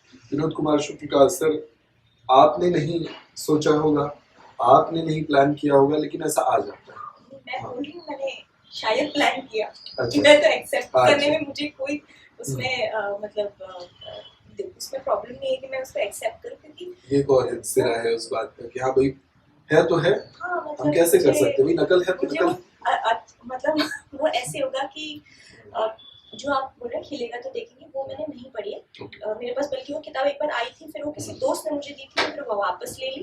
लेकिन मैंने उनकी बाकी किताबें पढ़ी हैं, अपनी कमीज और दीवार में खिड़की रहती और कविताएं तो ऐसी जो अतिरिक्त कथन नहीं, अतिरिक्त अतिरिक्त नहीं। हाँ वो अतिरिक्त नहीं, वो तो मैं एज अ मतलब एक मैं विनोद कुमार शुक्ल की किताब हमेशा प्रतिनिधि कविता वाली वो अपने पास रखती हूँ कि हाँ मतलब मुझे बहुत आइडियाज आते हैं वो पढ़ के, रास्ता दिखता है। रास्ता दिखता है उससे। मैं धुन से सच में। इसलिए अक्सर पास रखता हूँ कि मुझे रास्ता दिखता है। रास्ता दिखता है और नकल तो नहीं है, इंस्पिरेशन है, जैसे आपने इंस्पिरेशन बोला। एसेंशियल। दरअसल विनोद कुमार शुक्ल जी की जो खास बात है कि जो उनका ऑब्जर्वेशन होता है, हाँ। बहुत कीन ऑब्जर्वेशन होता है। जैसे अगर वो कहते हैं कि एक आदमी सामने गिरा और मैंने हाथ बढ़ाया, मैं उस आदमी को नहीं जानता था, लेकिन हाथ बढ़ाना मैं जानता था। तो ये बहुत कीन ऑब्जर्वेशन है कि मैं उस आदमी को नहीं जानता कि वो कौन है, अजनबी है, उसका क्या नाम है, कहाँ से आया है, लेकिन गिरा। लेकिन हमारी ये मानवीयता है कि हम उसे हाथ बढ़ाकर उठाएं, तो हाथ बढ़ाना आदमी को जानना चाहिए। ये बात विनोद कुमार शुक्ल ही कह सकते हैं। और अगर इस तरीके की बात अगर कोई और लिखता है तो ऐसा लगता है वो कह देते हैं कि भाई ये तो उनकी नकल। ऑब्जर्वेशन तो कहीं से भी की जा सकती है ना, और कहानीकार और लेखक तो ऑब्जर्वेशन भी जीते हैं। और इतनी एकरूपता मिल भी जाए तो भी आप, अगर आप गंभीर पाठक हैं तो मेरे ख्याल से आप पहचान लेते हैं कि ये राइटर कुछ और कह रहा है, या कुछ और तरीका इस्तेमाल कर रहा है, या इसके पास अपना सत्य है कहने लायक, इसने अपना अध्ययन किया है या अपना काम किया है ईमानदारी से। ऐसा जरूरी नहीं है कि प्रेरणा वाली, आप तो खैर एक्सेप्ट करने वाले लोग भी हो जा रहे हैं, और वो भी बहुत अच्छी बात है कि राइटर है। मैं तो बोल रही थी कि मैं फैनगर्ल हूँ, तो मैंने उनके लिए कविता भी लिखी थी जो मैंने उन तक पहुँचा भी थी, क्योंकि वो उस कविता का शीर्षक है यदि विनोद कुमार शुक्ल मेरे चाचा होते। तो कविता आपको अभी पढ़ सकते हैं जब मोबाइल वगैरह में हो कहीं, तो प्लीज पढ़ के सुना दीजिए, मेरा बड़ा मन हो गया।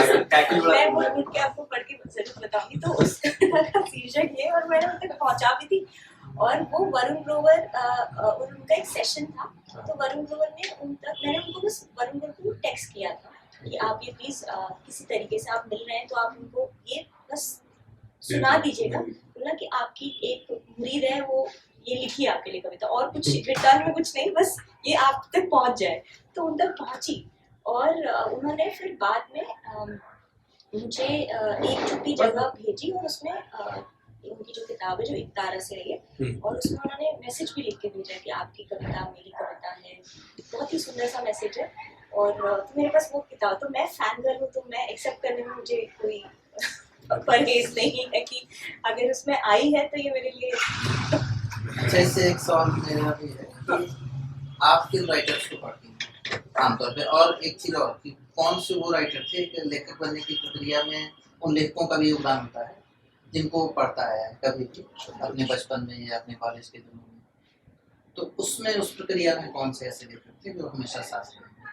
जो एक शुरुआती जो बिल्कुल शुरुआत में मैंने पढ़ना जब शुरू किया था, तो मैंने मम्मी की जो लाइब्रेरी है जिसमें उनकी सारी किताबें हैं, उसमें से खाना बदोश थी अजीत पर, वो पढ़ी थी, वो मुझे वो दिमाग में रह गई। अब अमृता प्रीतम अजीत को शायद एक ही समय के रहे हैं, तो वो खाना बदोश बहुत अच्छी किताब थी जिसने बहुत मतलब छाप छोड़ गई कहते हैं, वो एक किताब थी। और मार्केज में बहुत पढ़ती हूँ, मार्केज की लगभग सारी ही पढ़ ली है, गेब्रियल गार्सिया मार्केज की। और एक होर्गे लुई बोर्गेस हैं, वो उन्हें पढ़ती हूँ, वो बहुत, और वो बल्कि वैभव ने मुझे इंट्रोड्यूस कराया था होर्गे लुई बोर्गेस से, तो वो बहुत ही उम्दा लिखते हैं। मतलब उनका जो वो कहानी भी होती है और कॉन्सेप्ट भी होता है उनकी जो कहानी, जैसे एक लाइब्रेरी ऑफ बेबल है जिसमें आइडिया ये है कि दुनिया की जितनी किताबें, मतलब रोमन में एक भाषा अगर आप ले लें तो उस भाषा में जो कुछ भी लिखा जा सकता है उस लाइब्रेरी ऑफ बेबल में है, क्योंकि वो ऐसे लिखा गया है कि पहली किताब में सिर्फ ये है ए ए ए ए ए ए ए ए ए, फिर दूसरी किताब में शायद ए बी मतलब परम्यूटेशन कॉम्बिनेशन लेटर्स, और उसमें आप मिलियंस मतलब आपकी और और मेरी जो कॉन्वर्सेशन भी चल रही है शायद वो भी हो। और इंटरेस्टिंगली एक वेबसाइट भी है, लाइब्रेरी ऑफ बेबल, अगर आप गूगल करेंगे तो एक वेबसाइट है,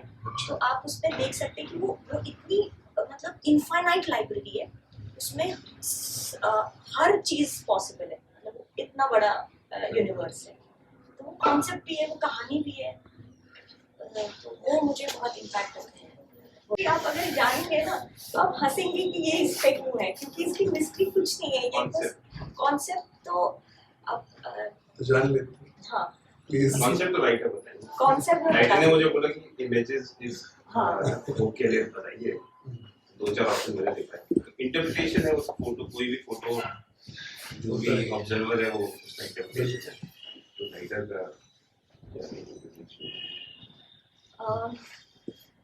तो जैसे होता ये है कि जब कवर पे ना मैं थोड़ा ज्यादा अब कहते हैं कि डोंट जज a book by its cover, but मुझे लगता है कि मैं तो थोड़ा जज उठाती हूँ और उस हिसाब से ही उठाती हूँ कि हाँ ये अच्छी लग रही है, कवर देख के कवर देख के एक्साइट उठाती हूँ, वो पैकेजिंग है उसकी, तो वो बहुत जरूरी चीज है। आप कैसा भी कवर बना के आप नहीं एक्सपेक्ट कर सकते हो किताब से हो जाए। मुझे किताब पता है आपका ये वर्क बच्चा भी करेगा, है, हाँ, आपको ये भी तो रहता है कि वो कपड़े कैसे सुंदर सुंदर लगे, दिखे, क्यूट लगे, प्यारा तो लगे वो या वही चीज़ है। इनवाइटिंग। तो उसी तो हमेशा ऐसा ही होता है कि मैं ना वैभव को कंसल्ट करती हूँ कि वैभव, क्योंकि वो फोटोग्राफर है और डॉक्यूमेंट्री फोटोग्राफर है, तो वो इंटरेस्टिंग विजुअल्स रहते हैं काफ़ी, तो उस चीज़ से मैं काफ़ी मतलब मेरे लिए बहुत इंटरेस्टिंग रहता है जो मैंने वैभव का जैसा काम देखा है। तो उसमें जो पिछली जो किताब थी शहर और शिकायतें, उसमें भी वैभव ने की तस्वीर का ही कवर इस्तेमाल हुआ और इसमें भी। तो concept again open to interpretation, पर मेरे हिसाब से ठहरे हुए से लोग में शायद यही है कि अंधकार है और थोड़ी बहुत रोशनी दिख रही है, वैसे है, आपको पता है कि इंसान ही है और कुछ है जो दिख रहा है इस हिस्से में, इस हिस्से में, इस हिस्से में कुछ दिख रहा है। तो मुझे यही लगता है कि इतना ये आकार अंधकार है और ये थोड़ी रोशनी है, और पूरा इंसान तो आप कभी समझ नहीं पाते, पूरे इंसान को तो कभी समझ नहीं पाते, तो शायद आप इतना जितना समझ पाते उस वही कहानी को, ये मतलब हो सकता है इसका। जो कि बहुत गहरा मतलब आप क्यों कह रहे हैं कि हम बहुत बढ़िया। तो ये ठहरे हुए हैं, और किताब की हर कहानी से ये मैच कर जाएगा, बिकॉज आपने सब में कुछ ना कुछ अधूरा छोड़ा होगा। आपका समझ नहीं है। पहली बार जब किताब हमारे घर में आई थी जी। तो मैं लेकर गई थी घर अपनी मम्मी के लिए, जब घर गई थी तो एक माँ है, तो जैसे ही बेटी की पहली कहानी संग्रह आया तो उन्होंने उसका कलर ब्लैक देखा, तो एक माँ के मन ने बोला कि ये ब्लैक क्यों किया होगा, इसने थोड़ा रंगीन कर देती। मैं और मेरी मम्मी, मैं बोला मैं तो समझती नहीं हूँ, अनु उसका नाम घर में निकनेम है अनु, कि अनु ने कुछ तो जरूर इसमें सोचा होगा, वो तोड़ मोड़ के घुमा फिरा के चीजों को सोचती है और तो ऐसा ही कुछ होगा। उधर से मेरे पापा सुन रहे थे, वो बोलने लगे कि एक तो किताब आई है, तुम लोग इतनी बहस में क्यों कर रहे हो, अच्छा ही है ना, जो है अच्छा ही है, तारीफ करो उसकी, इतनी क्यों बहस कर रहे हो उस पर। तो हमने पापा को समझाया कि बात होनी चाहिए, एक किताब आई है तो उस पर बात होनी चाहिए, हमारी बेटी की किताब तो बात नहीं करेंगे उस पर। ये किताब के कवर का मुझे भी आज पता चला है कि इसका कैसे बनाया। आपने देखा डिफरेंस इन एक्सप्लेनेशन, दीदी में ज्यादा वो नहीं था, उनका कहने का तरीका बेटर है मेरे कहने के तरीके से। एक माँ के मन ने कहा, वो मैं सुन के एकदम भाषा हूँ, हाँ, किस्सा कोई हो गई उतनी देर में। सही कह रहे हैं। कृति से कवच उतार दो जो कहानी है। ये हमारी माँ की फेवरेट कहानियों में से एक है। जिस दिन मम्मी ने ये कहानी ये वाली पढ़ी तो वो रोज मुझे फोन करती है, तो मैं उसके साथ ही थी, तो उन्हें बोला अनु कहाँ है, उसको फोन क्या हो गया ऐसा कि वो कुछ लिख रही है, नहीं उससे कुछ बात करनी थी, तो उसके बारे में काफ़ी बात हुई है। वो मेरी माँ की फेवरेट कहानियों में से एक कहानी है। मम्मी ने कहा कि आज मुझे और ज़्यादा लग रहा है कि लिखना चाहिए और तो बहुत और अच्छा लिख सकती है इसको पढ़ के। मैंने नहीं सबसे अच्छी पढ़ी। बात यह है कि वो आपकी कहानियां पढ़ रही हैं, परिवार के लोग पढ़ते हैं। ये मुझे लगता है अपने आप में बहुत कि मेरी symbolically माँ भी बहुत पढ़ती हैं, important वो है। गांव में है लेकिन वो बहुत पढ़ती हैं। उन्होंने साहित्य में एमए किया हुआ है, तो साकेत, और हम जब बड़े हुए लोरियां हमने महादेवी वर्मा की कविताएं, जयशंकर प्रसाद के बारे में, और हमने वही सामने हमारा हिमालय दिखता है तो हम थोड़ा घबराते हैं, तो मम्मी खिड़की पे खड़े होकर वो हिमालय रामधारी सिंह दिनकर की कविता बता रही हैं। तो हॉस्टल से छोड़ के आने की बात जब भी कर रहे हैं तो कोई कविता आ जाएगी किसी की, तो शायद वो मैं अनपब्लिश्ड रही, वो कर हमें हमारा सीखना चाहिए। लिखना चाहिए, आपको पब्लिश होना चाहिए, राइटर हाँ। बहुत जरूरी है। नहीं, जब मैं घर को टुकड़े टुकड़े लिख देते, जैसे आपने कहा ना कोई कोई कहीं तो लिखता है, तो कभी कहीं अलमारी में मिल गया, कहीं कुछ मिल गया लिखा हुआ, तो मेरे भाई बहन ने हमेशा मुझसे कहा है कि लिखती टुकड़ा मिला है, तूने लिखा है, लिखती क्यों नहीं है? तो मैंने लिखा, कुछ लिखा हुआ है। कितना इंटरेस्टिंग है कि मुझे लगता है थोड़ा सा इस कहानी का, आपने बोला ना कि इसका वो समझा, तो उसकी बजाय अगर मैं इसका एक टुकड़ा पढ़ दूं, आप पढ़ें तो और मजा आएगा। ये जो परिचय आपने इसका लिखा है उसमें यहाँ तक अगर पढ़ दूं, लोगों को समझ आ जाएगा कि कितनी इंटरेस्टिंग कहानी है। मैं ढेरों खंभों पर टिकी हुई एक सुंदर इमारत हूँ। मैं सुंदर हूँ ये मुझे पता है, लोगों के बर्ताव से पता चला। मुझे बैकग्राउंड बना वो तस्वीरें खिंचवाते हैं, मेरी तरफ देख उनका मुंह खुला का खुला रह जाता है। मेरी दीवारों को ऐसे स्पर्श करते हुए जाते हैं जैसे अपनी प्रेमी प्रेमिका के बालों पर हाथ फेरा जाता है। और इसके अलावा मेरी शंका तो दूर करने के लिए कि शायद मेरे फाटक पर ग्रेनाइट पर मेरा नाम, निर्माण की तारीख और मेरी सुंदरता पर कसीदे नहीं पर अंग्रेजी के कुछ शब्द न्यौछावर किए गए हैं। और मेरे रचयिता आर्किटेक्ट के हाथ की छाप भी उसी के बगल में आपको मिल जाएगी। लोग उसी छाप पर अपनी हथेली जमाने की कोशिश करते हैं। जिनकी हथेली मेल खा जाती है वो शायद खुद को मेरा रचयिता ही समझते होंगे और खुश होते हैं। कम शब्दों में कहूँ तो कम से कम इंसान की नजर में तो मैं सुंदर हूँ, वरना तो पास से गुजरते कुत्ते मेरे खंभों पर मूत्र विसर्जन करने का कोई मौका नहीं छोड़ते। सुंदर दृष्टि, सब कुत्ते का पर्सपेक्टिव अलग है। Just look at that. उन्हें मुझ पर की गई नक्काशी से कोई मतलब नहीं। मेरा उखड़ा हुआ सिरा भी उनके लिए उतना ही बेकार है जितना मेरा सही सलामत मजबूत सिरा। कुत्ते के पास से गुजरते हैं तो बड़ी राहत मिलती है। तकल्लुफ की कोई जरूरत नहीं पड़ती। इंसान गुजरता है तो सोचना पड़ता है कि अब कैसे गिरती लटकती उंगली की पपड़ी को छुपाऊं। कुत्ते के तो सिर पर गिरा देती हूँ, पर वो चीख जाता है, बिना शिकायत किए आगे बढ़ जाता है।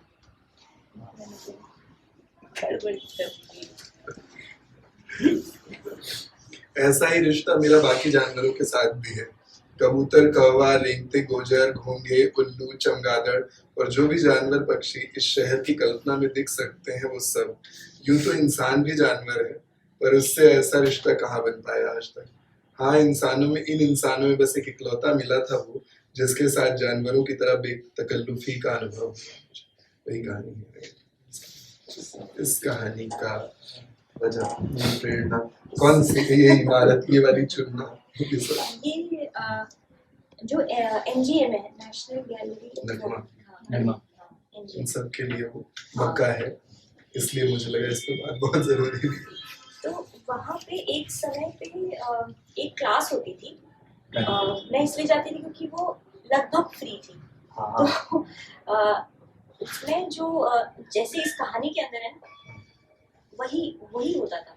तो कहानी वहीं से ही आई है कि मैं कुछ टाइम मैंने वो क्लास करने की कोशिश की कि स्टिल लाइफ आप स्टडी करते हैं ना, तो उसमें ना एक किसी को बैठा देते थे जो लैब स्टडी, हाँ, तो वो बैठा देते थे और उनको हमें उनके हाथ को आप स्टडी कर लो या आप चेहरे को स्टडी कर लो और आप उस हिसाब से करो। तो मैं तो बहुत ही गंदा स्टडी करती थी, उनका मतलब बहुत ही बुरा। तो कुछ टाइम बाद वो जो हमारे जो टीचर थे, सुपरवाइजर थे वहाँ पे, उन्होंने देख लिया कि भाई ये अभी इस लायक नहीं है, तो इनको ना थोड़ा स्टिल लाइफ में डाल देते हैं। तो वो स्टिल लाइफ में क्या होता है कि आप सेब, केले और फिर आप उनकी स्टडी करते हो। तो आप इंसानों को स्टडी मत करो, अभी आप पहले स्टिल लाइफ स्टडी करो, क्योंकि वो जो इंसान है उसकी बारीकियां बहुत ज्यादा है। तो वहाँ से आई है वो जो क्लास मैंने अटेंड की उस समय, उस दौरान ये कहानी मेरे दिमाग में पकड़ी थी, या बाद में पकड़ी और बैठ गई थी, लिखी बाद में। जो नगमा के सामने बैठना सब याद आ गया, उसके सामने टहलने का। वो जो सींग वाली चीज बेचता था जिसमें लाइट जलती है लाल वाली, जो इंडिया गेट के आसपास मिलती है, और जो लोग कहते हैं कि इट्स वेरी ट्रिपी यार, जो आपने इस्तेमाल किया वो सब इतना लाइवली, इतना असली है, इतना आसपास देखा है सबको करते हुए कि वो बिल्कुल जोड़ पा रहा समझ रहा हूँ।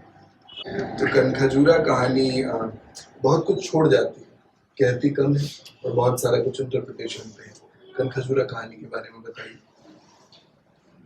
मतलब मैं वही इंटरप्रिटेशन पे ही छूटा है, बस वो जगह मैं बता सकती हूँ कहाँ पे लिखी थी, और वो एक सिटिंग की कहानी है, इसीलिए छोटी भी है। तो हम जैसे हमारा जो घर है ना, वो घर में ऐसे एक जीना, मतलब जो सीढ़ी है, वो सीढ़ी के पास से वो ऐसी जगह नहीं जहाँ पे आप बैठ के लिख सकते हो, वो अनकंफर्टेबल सी जगह है कि कुछ ऊंचा है कुछ नीचा है। लेकिन अच्छी बात ये है कि सामने ना पूरा खेत दिखता है, और वहाँ पे आप देखो, जिसमें इस कहानी में भी उसका मेंशन है कि वो क्या क्या जो देख रहा है, जो देख रहा है, देख रही है, जो भी आप समझ लें, तो वो सारा दृश्य वो कोने को देख के लिखा गया है। और वो जीना एग्जैक्टली जैसे वो जीने से उतरता है, तो वही जीना है। मतलब आप अगर कहानी पढ़ेंगे तब आपको समझ में आ जाएगा वो आर्किटेक्चर उसका, कि वो एक सीढ़ी है, बैठने की जगह बहुत अनकंफर्टेबल सी है, और सामने खुला हुआ खेत है, और यही घर में ऐसे ही है। तो वो मेरा फेवरेट कोना है, क्योंकि वहाँ पर ना आप घंटों बैठ सकते हो और आपको पूरा दिखता है, पूरा गाँव दिखता है, सीढ़ीदार खेत दिखते हैं, आपका मम्मी की जो फसल जो उगाई उस समय की मौसम जो है, सरसों है तो सरसों, या हल्दी है तो हल्दी, तो वो सब दिखता है। तो वहाँ पे ये कहानी लिखी थी, एक सिटिंग में कहानी लिखी थी, तो इंटरप्रिटेशन पे ही है अभी कहानी, क्योंकि थोड़ा कम समझ आई है मुझे ये कहानी, तो मुझे आप कुछ सिरा भी दे सके हम पाठकों को। कहानी का सिरा पर आपका पहला वो क्या था, मतलब आपने जब पढ़ा तो आपको क्या लगा? एक इंसान है, टहल रहा है कहीं पर, अपने लॉबी वगैरह में कहीं पर, अंदर से आवाज आ रही है, उससे बुला रही है उसकी वाइफ, खाना खाने के लिए आ जाओ, खाना तैयार है, डांट भी रही है, हमेशा लेट कर देती है, वो सुन रहा है।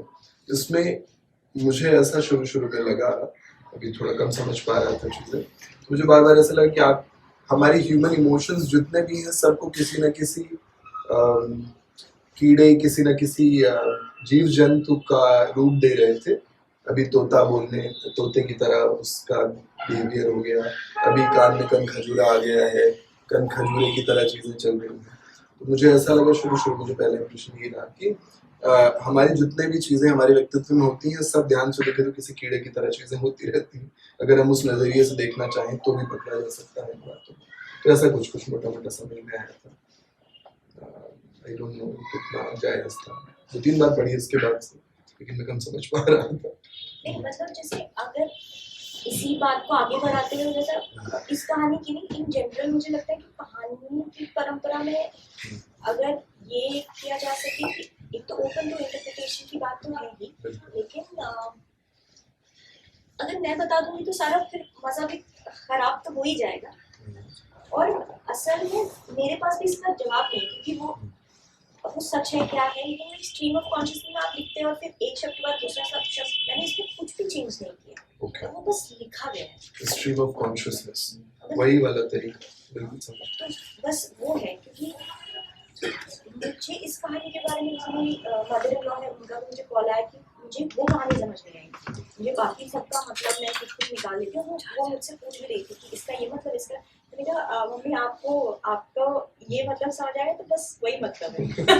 तो मैंने बताया मैं जो मतलब निकाला उसके साथ कुछ उसके साथ यही चीज लगती है मुझे क्या कहानी। ये नहीं लगेगा क्या? जो एक तो स्ट्रीम ऑफ कॉन्शियसनेस पे भी मैं ज्यादा नहीं बोल पाऊंगी, लेकिन फिर भी मुझे लगता है कि कुछ तो एक होता है, कुछ कि आप एक चीज लिखना शुरू करते हैं और फिर आपने कुछ और सोचा है कि आप इसको इस तरीके से लिखेंगे, लेकिन जब वो लिखने पे बैठ जाते हैं तो कुछ और बनता ही जाता है। और कभी कभी कुछ आप एंड रिजल्ट जो होता है या एंड प्रोडक्ट जो होता है वो कुछ ऐसा होता है जिससे आप भी थोड़ा सा हैरान हो जाते हैं। ये आज मैंने एक बहुत अच्छी लाइन पढ़ी, ये राजकमल प्रकाशन की एक किताब आई है, उसमें एक लाइन थी कि मतलब मैं पैराफ्रेज करके बता रही हूँ। उसका मतलब ये था कि मैं हर क्षण तो जिस क्षण में जी रही हूँ और उसी क्षण में बदल भी जा रही हूँ, तो वो हर क्षण जीने के बाद हर क्षण आप बदल जाना, तो मैं पिछले वाले को पहचान भी नहीं पाती। तो मुझे लगता है इस चीज से मैं काफी रिलेट भी करती हूँ कि हाँ ये बात तो सच है कि मैं हर पल every moment I am changing, और मैं पिछला जो छूट गया, मतलब एक सेकंड पिछला जो छूट गया वो भी मैं पहचान नहीं पाऊंगी, और मैं नहीं हूँ। बहुत भारी बात है। हाँ मैं इसमें तो फिर खुद को भी भूला जा सकता है। अगले ही पल में कौन हूँ? अगले पल मैं कौन हूँ मुझे नहीं पता, और वो जीते जीते मैं बदल गई, और मतलब मैं 5 साल पुरानी अलग हूँ और अभी अलग हूँ, और 2 सेकंड पहले भी मैं अलग थी और अब मैं अलग हूँ। तो ये अच्छी खासी स्पिरिचुअल फिलोसफी में इस पर अच्छी खासी बातचीत है मेरे ख्याल से।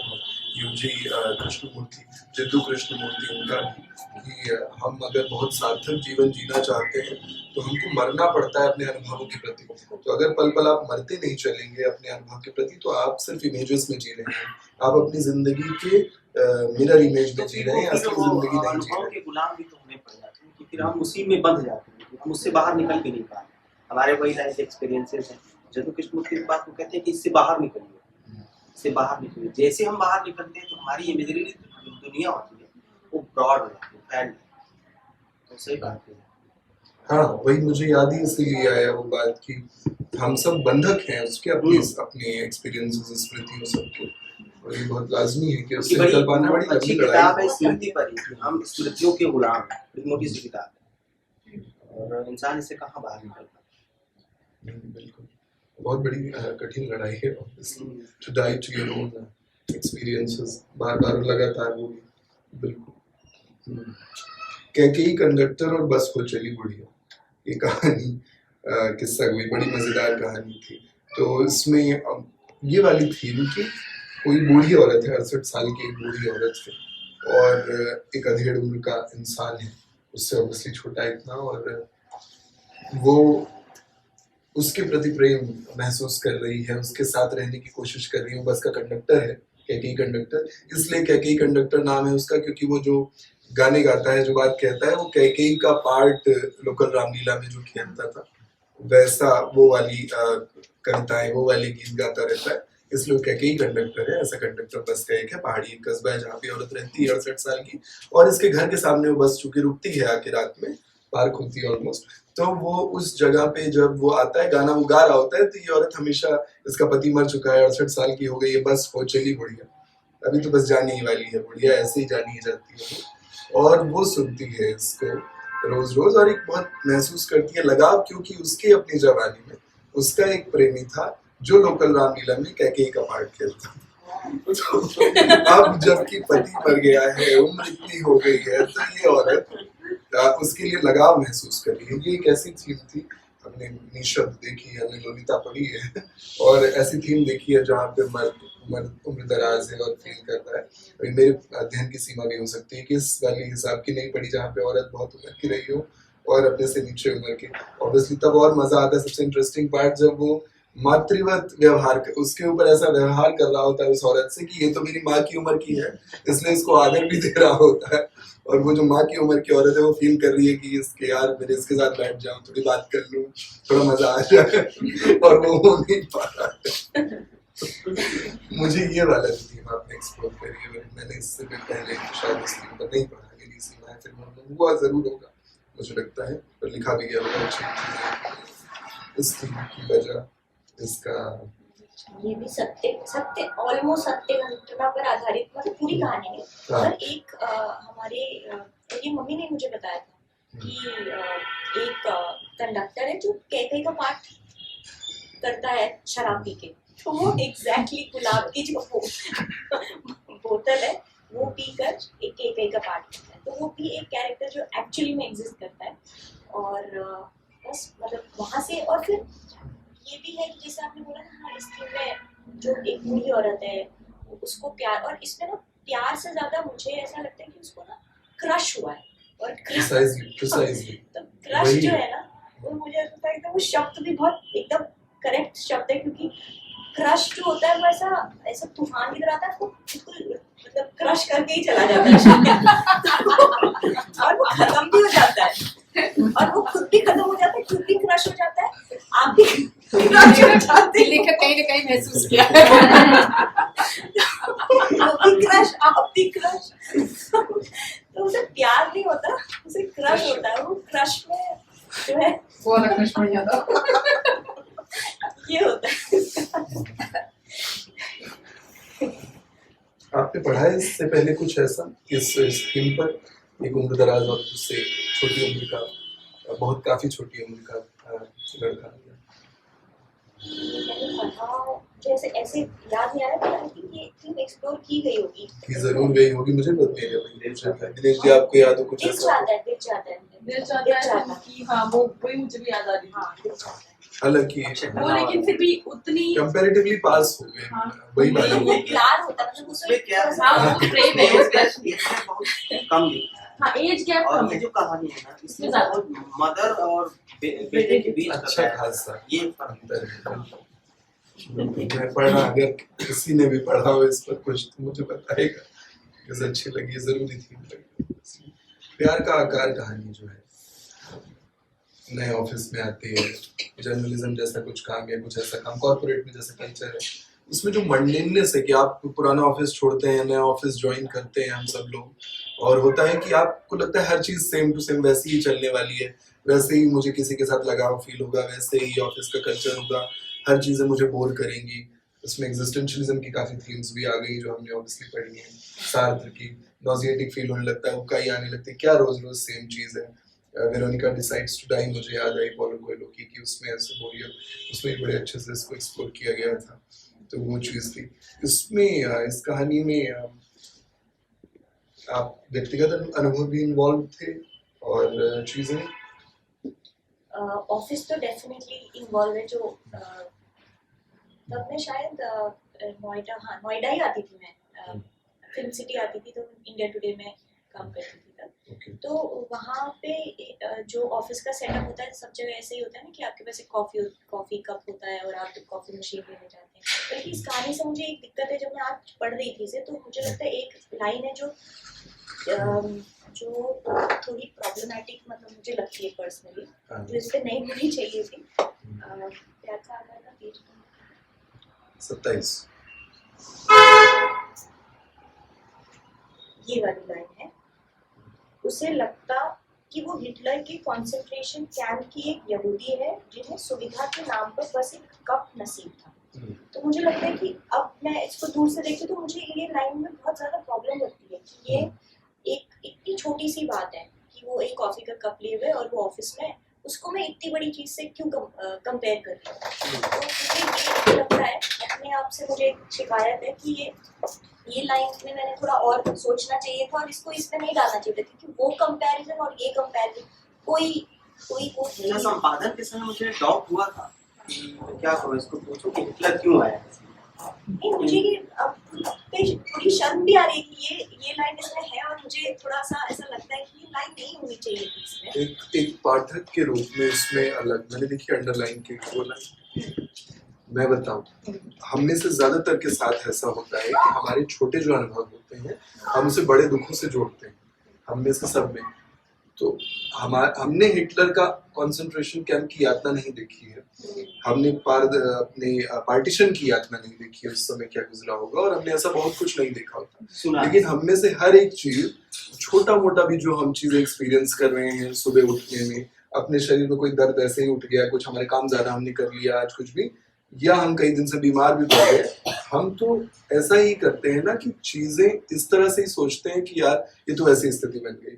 और जब कोई मंडेननेस में ही परेशान हो रहा है, कोई सोच ही रहा है उस स्थिति में अपने आप को कि क्यों में लगे हुए हैं, कॉफी लेनी है, हम सब ये पंगत में लगे हैं, खाना लेना है शादी में, कोई भी ऐसी परिस्थिति में, तो मेरे ख्याल से ये एक तरीका हो सकता है बिल्कुल सोचने का।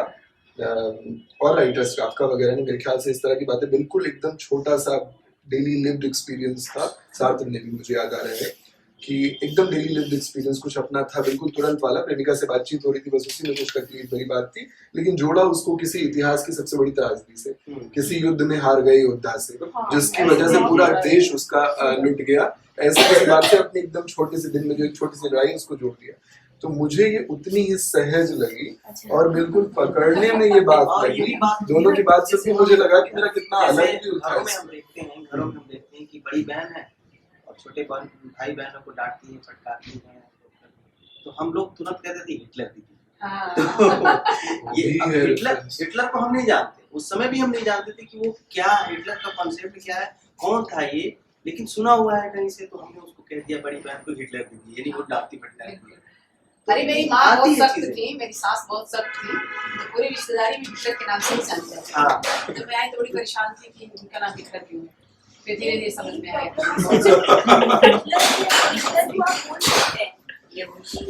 बेसिकली एक टर्म के रूप में इस्तेमाल होता है हिटलर, उस कॉन्सेप्ट में इस्तेमाल नहीं, सख्त रूप में मुझे लगता है। हिटलर को आप गरिया सकते हैं, आप उनको बहुत कुछ बोल दीजिए, आप उनको किसी चीज से भी कंपेयर करके, तो मुझे लगता है कि कंसंट्रेशन कैंप की ये मुझे अपने आप से आप उस तरह सोच रहे हैं। हाँ, मैं इस तरह से सोच रही हूँ कि अपने शायद जैसे हम बात कर रहे थे ना कि आप पिछला देखते हैं अपने आप को तो आपको अलग महसूस होता है, रवि अलग, तो वही है कि अब मैं उसी रिव्यू मोड में हूँ कि ये तो नहीं, ये नहीं हो सकता, आप इतने हल्के में नहीं ले सकते इस चीज को। मुझे लग रहा है कि बहुत सहज है। हम कहते ही हैं कि हमें बहुत परेशान करते हो, मर जाओ जाके। हम नहीं चाहते कभी, हमारी सबसे जिंदगी की आखिरी विश होगी कि हमारी माँ को कुछ होता है, लेकिन ये होता है उस मोमेंट में कि हम बिल्कुल बोलते हैं, रोज बोलते हैं गुस्से, मर जाओ। जब मर जाएंगे तब पता चलेगा तुमको कि क्या हुआ, तब समझ में आएगी मेरी वैल्यू।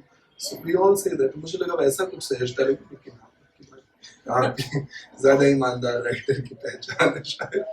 हम ज्यादा सहजता से ले गए और आप ज्यादा संवेदनशीलता से वाली बात ले गए। हाँ, तो आप बता रहे थे इसके अनुभव के बारे में कि आपका अपना इंडिया टुडे। हाँ, मतलब परिवेश तो वही है कि ऐसा हो सकता है, और बस एक वही है कि एक कॉफी मशीन को अगर सच में कॉफी मशीन से प्यार हो जाए, ऑफ कोर्स वो कॉफी मशीन से प्यार नहीं है, वो कुछ और हो रहा है, दिमाग में कुछ और चल रहा है, लेकिन एक ये आइडिया बड़ा अच्छा लगा था कि ऐसा हो सकता है ना। और आइडिया वहाँ से भी आया था कि आपको एक समय पे ऐसा होता था ना कि आपको कैपुचिनो में दिल बना होता था या कुछ और बना होता था, तो सच में क्या वो इतना प्यार हमें एक मशीन से हमें मिल रहा है कि वो दिल ही बन जा रहा है, तो वहाँ से बड़ा इंटरेस्टिंग है। अजांतरिक जो कहा वो है फिल्म है जद्दोजहद घटक की, उसमें एक आदमी के पास एक पुरानी कार है, खटारा कार, उसको बहुत परेशान करती है, लेकिन उस कार से उसको इतना लगाव हो जाता है कि हर कोई उसका मजाक उड़ाता है, लेकिन उस कार को नहीं छोड़ता है बहुत लंबे समय तक। बाकी तो आगे है, लेकिन ये बेसिक है। तो ये मतलब ऐसा है कि कई जगह है, कई जगह पे ऑब्जेक्ट्स के साथ, इमारतों के साथ, सीढ़ियों के साथ हमको हो जाता है लगाव। अच्छा, अमूमन इस तरह की कहानियों में जो ये मंडेननेस से रिलेटेड है, दैनिक जिंदगी की, ऑफिस के काम की, करियर की, शादीशुदा जिंदगी की, इसके जो भी मंडेननेस है उस पर जब भी एक्सप्लोरेशन हुआ है, तो मैंने देखा है ऐसा अक्सर कि कई बार, बल्कि अक्सर ये हुआ है कि उसको कोई पॉजिटिव दृष्टिकोण देने का प्रयास किया जाता है। एक ऐसा इच्छा होती है कि आप देखते देखते समझे कि नहीं, इससे एक वे आउट भी है, एक रास्ता भी है, निकल सकता है। आपने ऐसा कोई प्रयास नहीं किया, त्रासदी को बिल्कुल सामने लाके रख दिया है। आखिरी में जो बात कह दी है जिसको कि प्यार की परिभाषा अब भी संक्षिप्त है और प्यार का आकार अब भी असल दिल से बिल्कुल मेल नहीं खाता है। जो भी दिल हम पूरी दुनिया में पॉपुलर देखते हैं असली दिल से बिल्कुल मेल नहीं खाता। उस बात को इतना सही से इस्तेमाल किया है कि प्यार की जितनी भी प्रचलित परिभाषाएं हैं वो उसको नहीं पकड़ पाई, उसमें मंडेननेस को नहीं पकड़ पाई है, उसमें जो त्रासदी है, उसमें जो बिट्रायल होता है, लाजमी बिट्रायल अक्सर होता है जिसको खूब एक्सप्लोर किया गया है एग्जिस्टेंशियलिज्म वगैरह में, वो भी है। तो इसमें आप रिव्यू तो कर रहे थे अपनी कहानी, तो आपको ऐसा कभी आया कि मैंने आप त्रासदी दिखा दी, तकलीफ दिखा दी, प्रेम की कुछ पॉजिटिव इसमें निकल सकता था रास्ता, मैं कुछ ऐसा डाल भी सकती थी जिससे आप प्रेम, क्योंकि आप सभी कहानियों के बारे में बोल रहे हैं या इस कहानी इस कहानी के बारे में मतलब क्या मेरी इच्छा थी कि मैं इसको पॉजिटिव नहीं, आपकी इच्छा नहीं रही वो तो समझ में आ गया, कहानी पढ़ के आपने बिल्कुल त्रासदी रख दी है कि ऐसा ही है, ये तो हो रही है, हम सब देख रहे हैं और इसको जी रहे हैं, रोज चल रहा है ये सुसाइड्स वगैरह। जब भी आप देखते हैं, अभी 2 दिन पहले जिस खबर पर प्रियंका आप भी लिख रही थी कि वो क्या हमारे समाज की ही असलियत बन गई, हम ऐसे ही जीने में अब सुकून में रहने लगे हैं, चलो मर भी जाते हैं, वो भी इसका ही पार्ट बन गया है।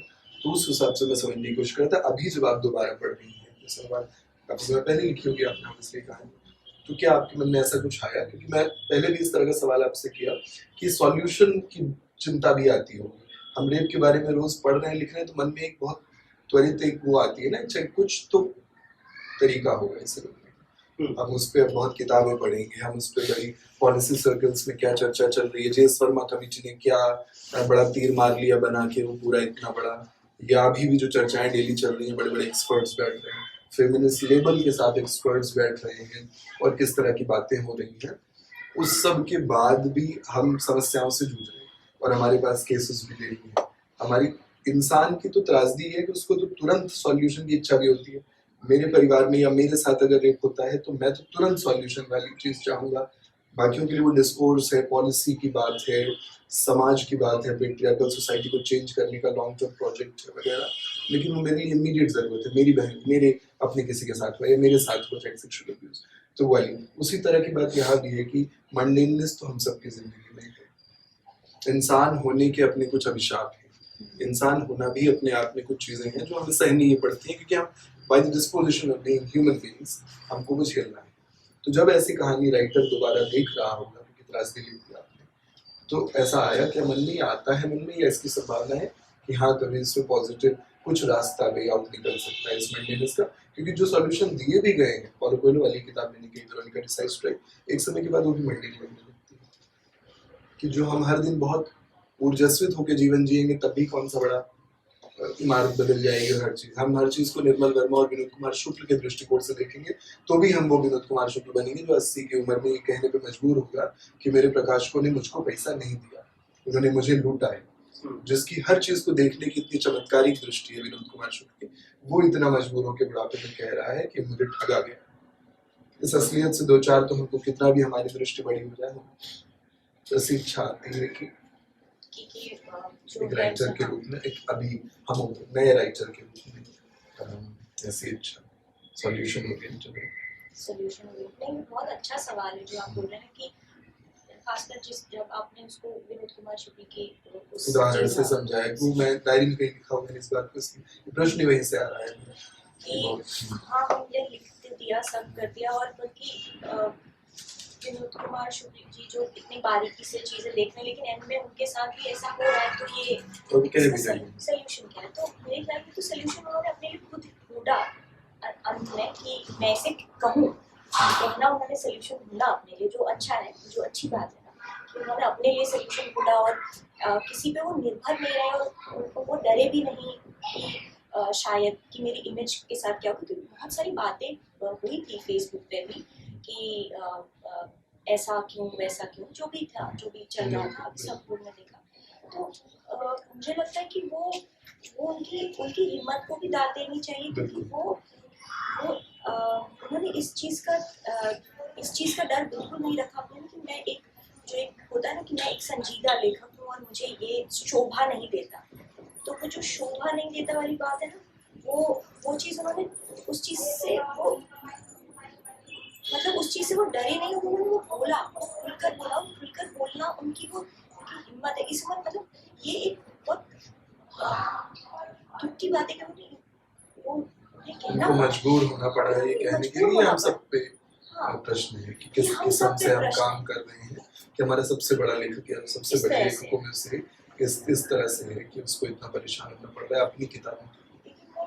कि बाद में लोगों ने बोला कि ये शोभा नहीं देता या इतने बड़े हो हैं, तो ये मुझे लगता है कि बल्कि सैल्यूट कि उन्होंने उस चीज़ का ध्यान नहीं रखा, उन्होंने नहीं बोला कि ये मुझे शोभा नहीं देता, ये सैनिटाइज नहीं है, ये शालीन नहीं लग रहा है, उन्होंने नहीं कहा ऐसा। वो अपने लिए खड़े हुए। आप अपने लिए ही तो खड़े होंगे, आपके लिए और कौन खड़ा होगा? आप और अपने आपकी लिए- जिम्मेदारी भी कहीं है। आप हिंदी के सबसे बड़े लेखकों में गिने जाते हैं।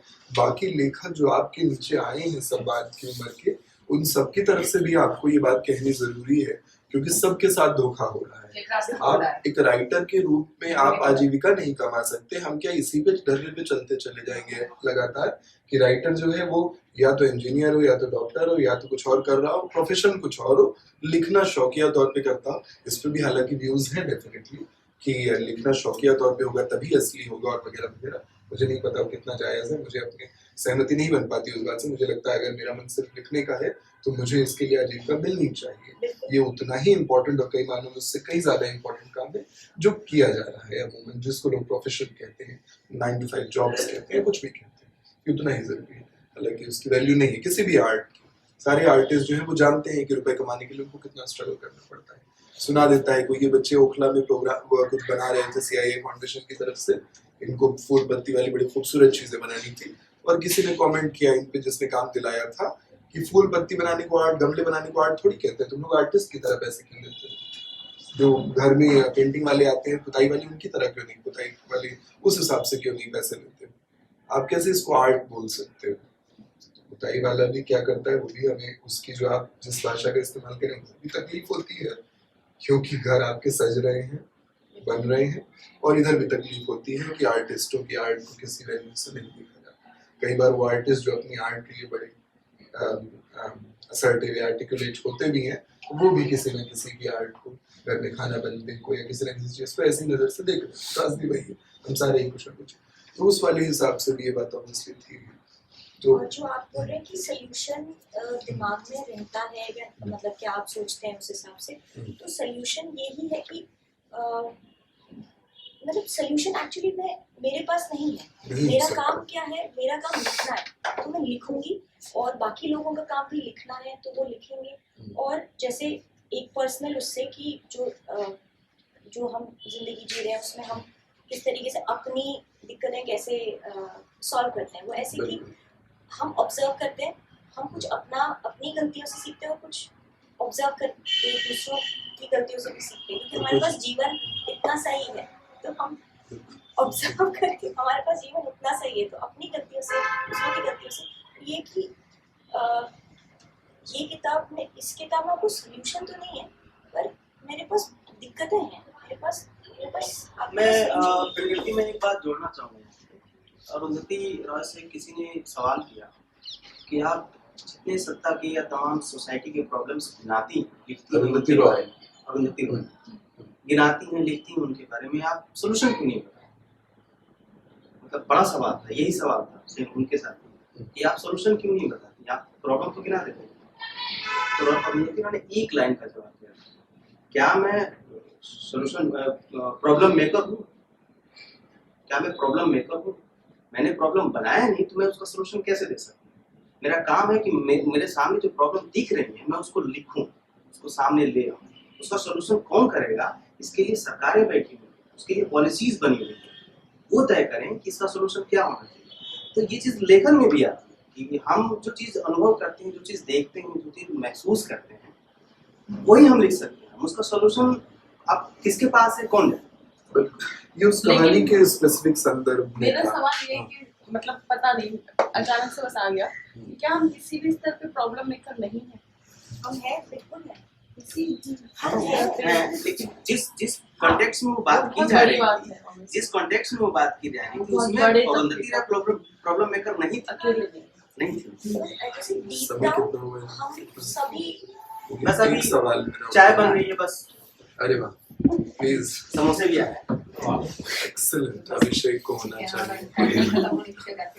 हाँ बिल्कुल, एक सवाल और था, इसी से निकल के आए थे। इसमें था मेरा ये सवाल जो था कि उस कहानी के स्पेसिफिक इसीलिए था क्योंकि जिंदगी की मंडेननेस जो है उससे निकलने का, क्योंकि इस पे डील इतना किया गया है दुनिया भर के साहित्य में, तो मुझे लगता है कि आपके मन में क्या आया होगा वो था, क्योंकि उस वाली बात पे कि लेखक सॉल्यूशन दे वैसा आग्रह की कोशिश भी नहीं थी।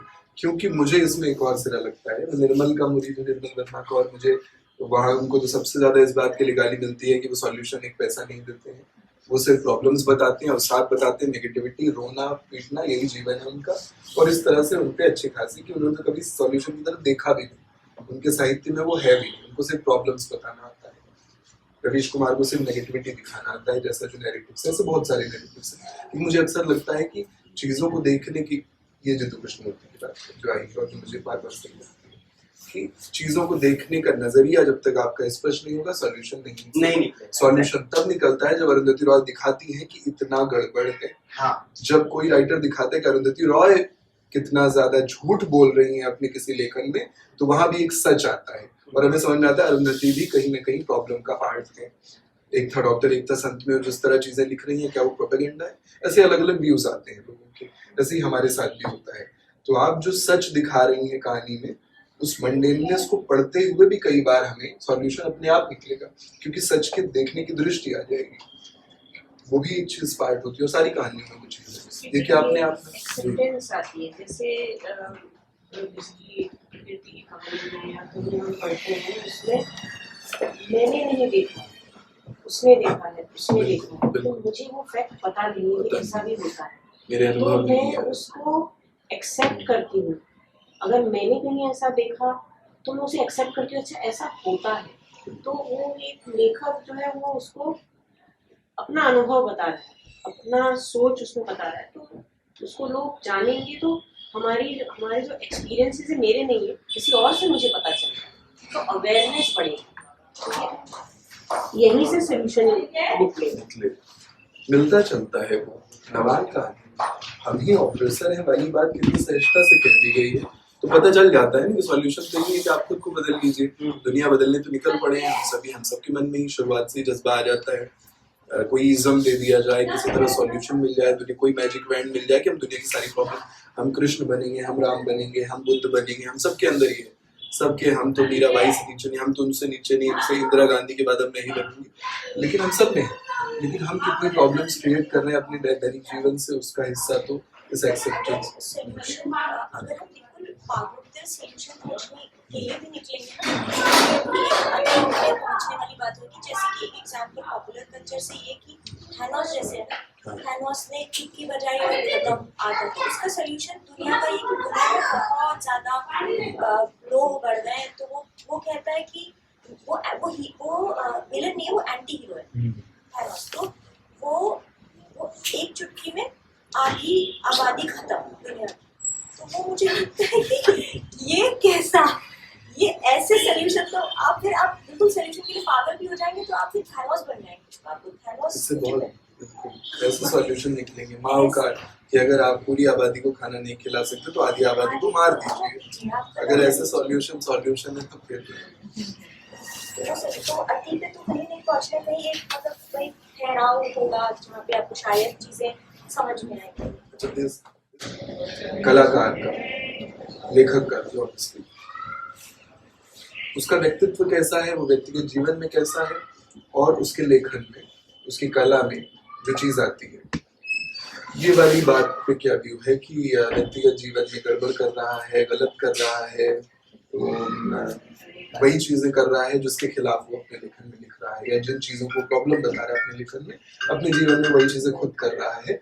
ऐसे में कला को देखने का तरीका, उसके आर्ट को या उसके प्रोडक्ट को, जो भी चीज उसकी है जो उसने खिलाई है, उसको देखने का तरीका और उसके व्यक्तिगत जीवन को देखने का तरीका कैसे होगा, इस पर कैसे आप क्या सोचते हैं?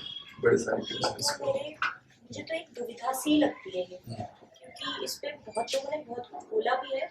कभी कभी मुझे ऐसा लगता है कि नहीं, आर्ट को सेपरेट करना चाहिए आर्टिस्ट से, और लेकिन फिर पर एक पर्सनल उसमें मैं ये बता सकती हूँ आपको कि जो एक बार कही हुई बात, एक बार जिस कुछ सुन लिया, तो आप उसको, जैसे मैंने नागार्जुन को पढ़ना छोड़ दिया पता नहीं कब, लेकिन मुझे वो बहुत पसंद था, लेकिन एक चीज़ पता चली और उसने बिल्कुल ढा दिया सब कुछ, तो मुझे वो इम्पैक्ट कर गई बहुत ज़्यादा, इम्पैक्ट कर गई। और भी लेवल में वो अब चेतन पर मुकदमा जैसे कहानी चलता रहता है, वो आपको मैं जो वो पूरा डिस्क्रिप्शन दिया था, जिनकी मैं बात कर रही हूँ, आप सब शायद समझ, तो मतलब मैंने अभी छोड़ दिया, मेरे पास रखी हुई रतिनाथ की जाति और बाकी सब मैं कायल थी, पढ़ती रहती, क्योंकि उसमें एक अलग सा एक क्राफ्ट जो होती है ना, क्राफ्ट बहुत ज्यादा स्ट्रॉन्ग लगती है मुझे लगा। लेकिन अब मेरे लिए बहुत बड़ी डिलेमा है कि मैं क्या वापस मैं नहीं पढ़ पाऊंगी। नहीं हो पाता, कई बार नहीं हो पाता। मेरे साथ भी ऐसा हुआ, रिसेंट के राइटर्स से भी जिनके ऊपर ऐसी बातें आई, मैं अब उनको पढ़ने की कोशिश करता हूँ, तब से ऐसा होता है। ये ना, ये मेरा पर्सनल वो है, क्योंकि मैं ये नहीं कह रही कि ये सबको ही करना चाहिए, क्योंकि एक बात भी ठीक है कि वो अपना पक्ष रखने के लिए नहीं, लेकिन फिर अब एक चीज मेरे दिमाग में आ गई तो मैंने पढ़ना छोड़ दिया है। मेरे पास रखी है किताबें, लेकिन मैंने पढ़ना छोड़ दिया। ये एक सच है, ये एक सच इसका क्या, बिल्कुल बिल्कुल। मैं भी इसमें हाँ लगातार भी और लोगों से भी ये प्रश्न लगातार पूछता रहता हूँ, और जो भी राइटर्स मिले ऐसे ही जवाब मिलेंगे, दुविधा में रहते हैं हमेशा, क्योंकि चूज कर पाना चेतन में मुकदमा चलता रहता है और आसान रास्ता नहीं निकलता है इसमें, क्योंकि दुनिया में बेहतरीन राइटर्स और बेहतरीन आर्टिस्ट उनके साथ ऐसा रहा है, हम सबने पढ़ा देखा है कि जो व्यक्तिगत जीवन में रेपिस्ट था उसने सबसे कोमल फिल्मों में अपने सबसे कोमल दृश्य बनाए बच्चियों या लड़कियों के बारे में। ऐसा भी हुआ, ऐसा साहित्य जरूर रहा है जिसमें बहुत ज्यादा संवेदनशीलता है, लेकिन उसको रचने वाले को हम व्यक्तिगत जीवन में बहुत ज्यादा संवेदनशील लगातार देखा है जाने आज भी रोज में नाम हम कहेंगे।